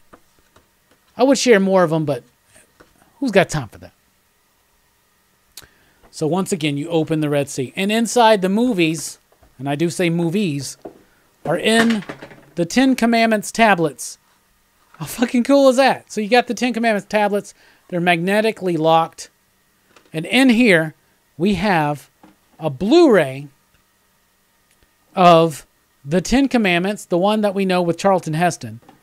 And then we have a DVD of it as well as special features. And we have the silent film from the 20s. And I love these fucking films. Like, 10 Commandments is something I watched every single year on Easter.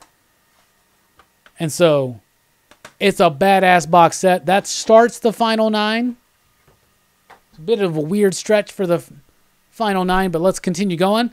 A perfectly matched movie with 10 Commandments. If you want to do a good double feature, and I know that the 10 Commandments is long. It's like a 4-hour-long movie. I get it. It's like the Snyder Cut of the 10 Commandments. But a great follow-up is Texas Chainsaw Massacre. There's my Steelbook Blu-ray. Next up, there's John Carpenter's The Thing. That's the new Scream Factory one. That's dope. There's The Third Man. You see what I did? I third-manned The Third Man. By back in the beginning, towards the beginning of the stream, I mentioned what the third manning is, right? I mentioned what it means to verbally third man someone, right? Or something. And in doing so, I built up the respect and anticipation of this movie. And then here it is, The Third Man, Criterion Cut. Really hard to find. That movie is fucking brilliant. 1949.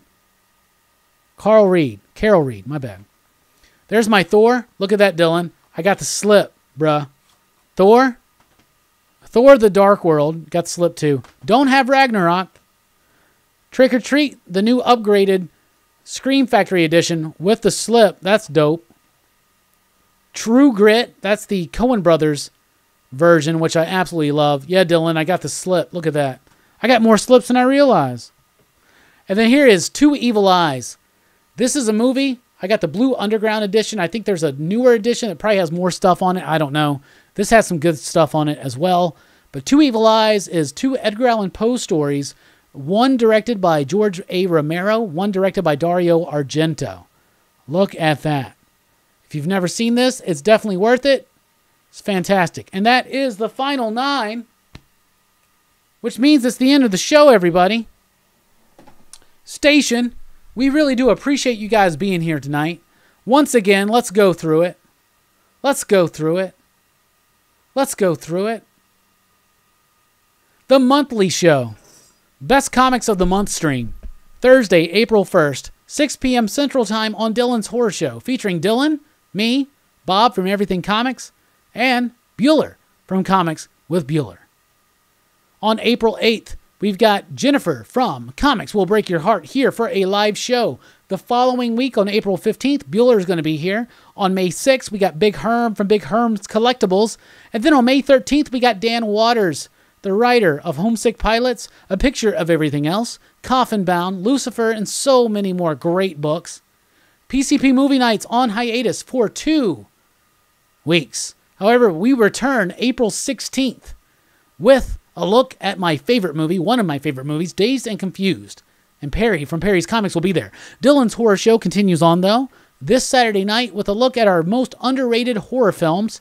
And then Bueller has got his show, Coffee and Comics, episode 116, tomorrow morning at 7 a.m. Central Time. Why are comics so popular? They touch on the Marvel Diamond Split. We got Bueller cutting up here. He's a backlog bro. I'm sure of it. My ex-wife had a different idea about Third Man. Too much, too much. Sorry, everyone. The Devil's Triangle, he says. Anyway, we really do appreciate everybody for being here tonight. Thank you for the support. We have raised some money for the new computer rebuild and for helping me fix my car. So I really do appreciate that. Thank you guys so much. We are dipping out. Y'all have been the best. Hashtag PCP Army. PCP Army for life. Hashtag PCP. Hashtag Pop Culture Philosophers. Hashtag The Excitable PCP Crew. Hashtag Weird Stretch. Hashtag Backlog Bros. Hashtag PCP Army Bad Batch. Thanks for watching. We love you. Station!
So I just checked.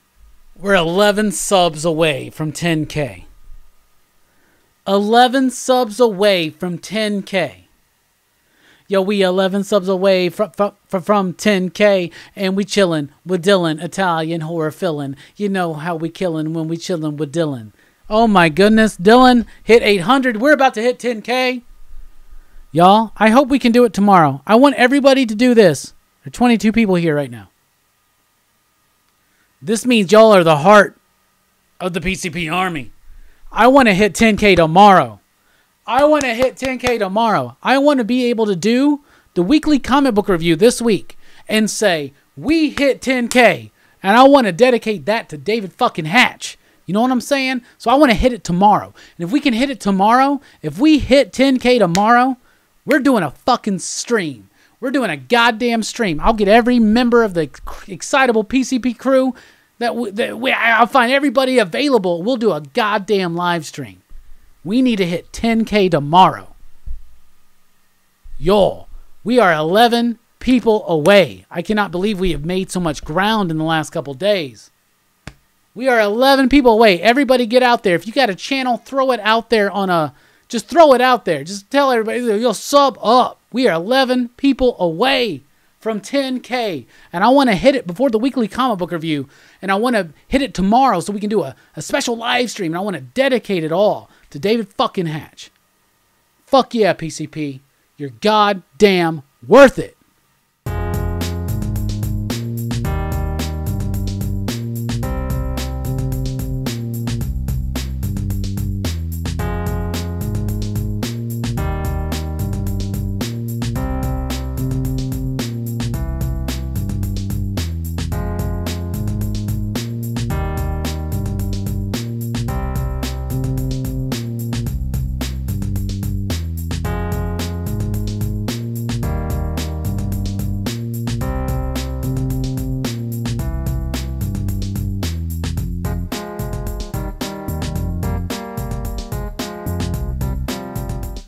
I'll tell you this.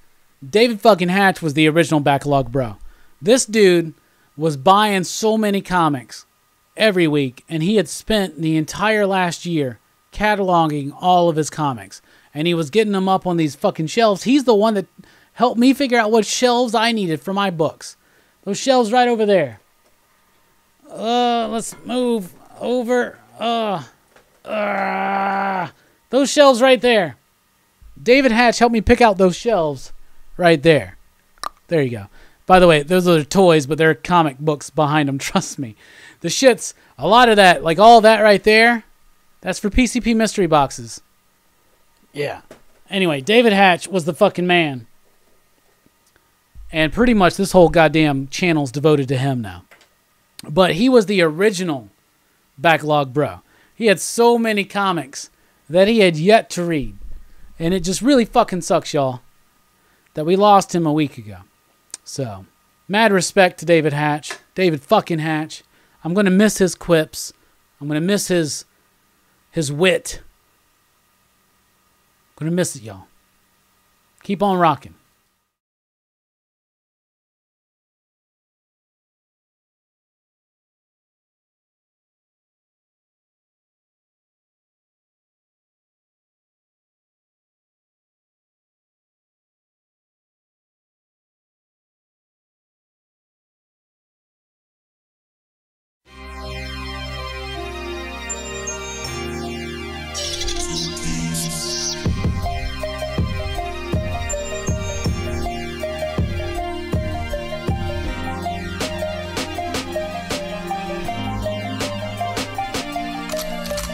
I walk along these dark hills, suppress their thoughts, heart chills. Let me tell you, is it real? I don't know how it feels.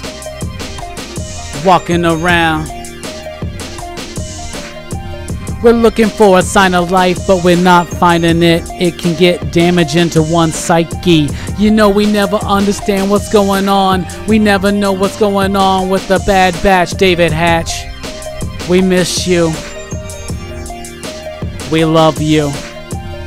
This is for you from Fableland, Rockin' Robbie. Let me tell you, motherfuckers, PC Army, you were the greatest, you were the best, you know, you were the man. We miss you.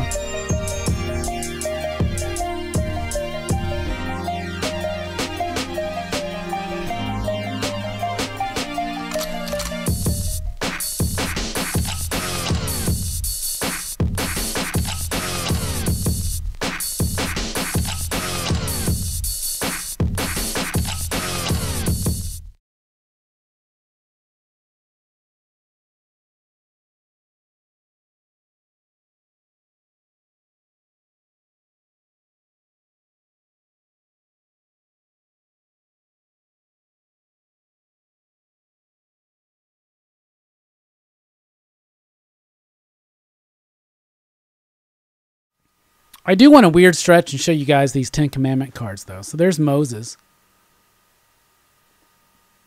Well, that doesn't really look like Charlton Heston.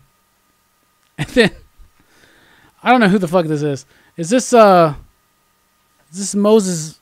Is this Moses' mama? Or is this Pharaoh's wife? I don't fucking know.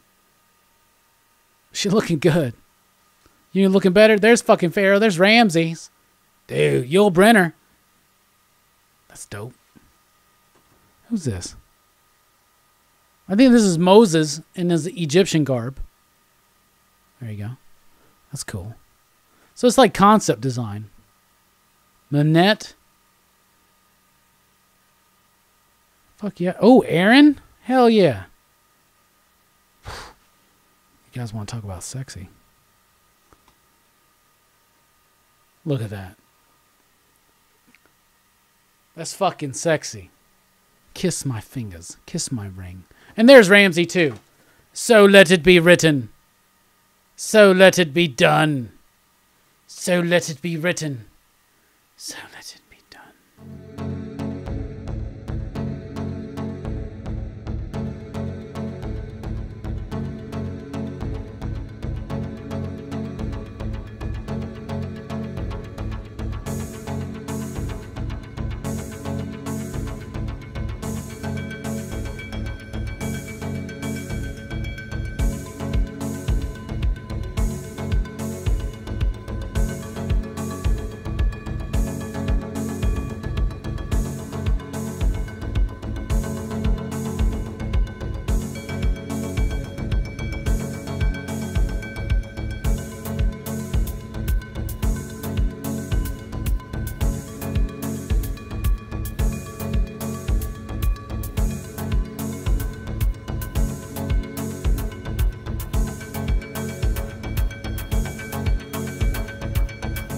Y'all really think we're gonna leave tonight without opening up a fucking toy?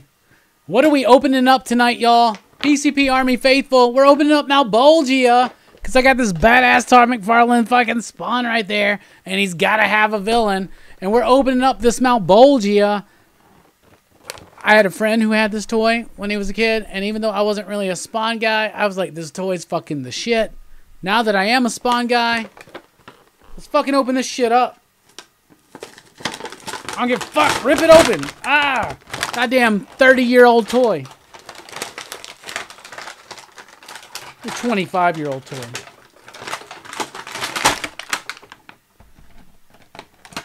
There's a weapon in here. Guess Malebolgia needs a weapon. Fuck that. Who needs a weapon if you're the devil? Bruh. When I was a kid. Well, not when I was a kid, but when I was like a teenager. Teenagers don't like being called kids. This was like one of the coolest things because it was so fucking big, bro. Are you serious? Oh, it's supposed to do that. Don't worry. There you go. So it was so big. Now in the comics, he's always like crouched up, but like it gets freaking big. He's got real hair. He's got that jaw. He looks better all crouched up, actually. Look how dope that is. It's big compared to the new one. Look at its size compared to Castle Grayskull. Look at that shit. Stay away from that comic, Mally. That's from like Spawn Series 2, bruh. Fantastic. Apparently we're very close to 10K. So hopefully next time we speak, we're at 10K, y'all. We really do appreciate it. Y'all are so worth it. PCP Army, Backlog Bros, whatever the fuck. Bueller, you had that? Oh, it's so dope. So dope. My life has gotten immensely better since I became a Spawn fan. Think about that. Thanks for rocking with us. We love you.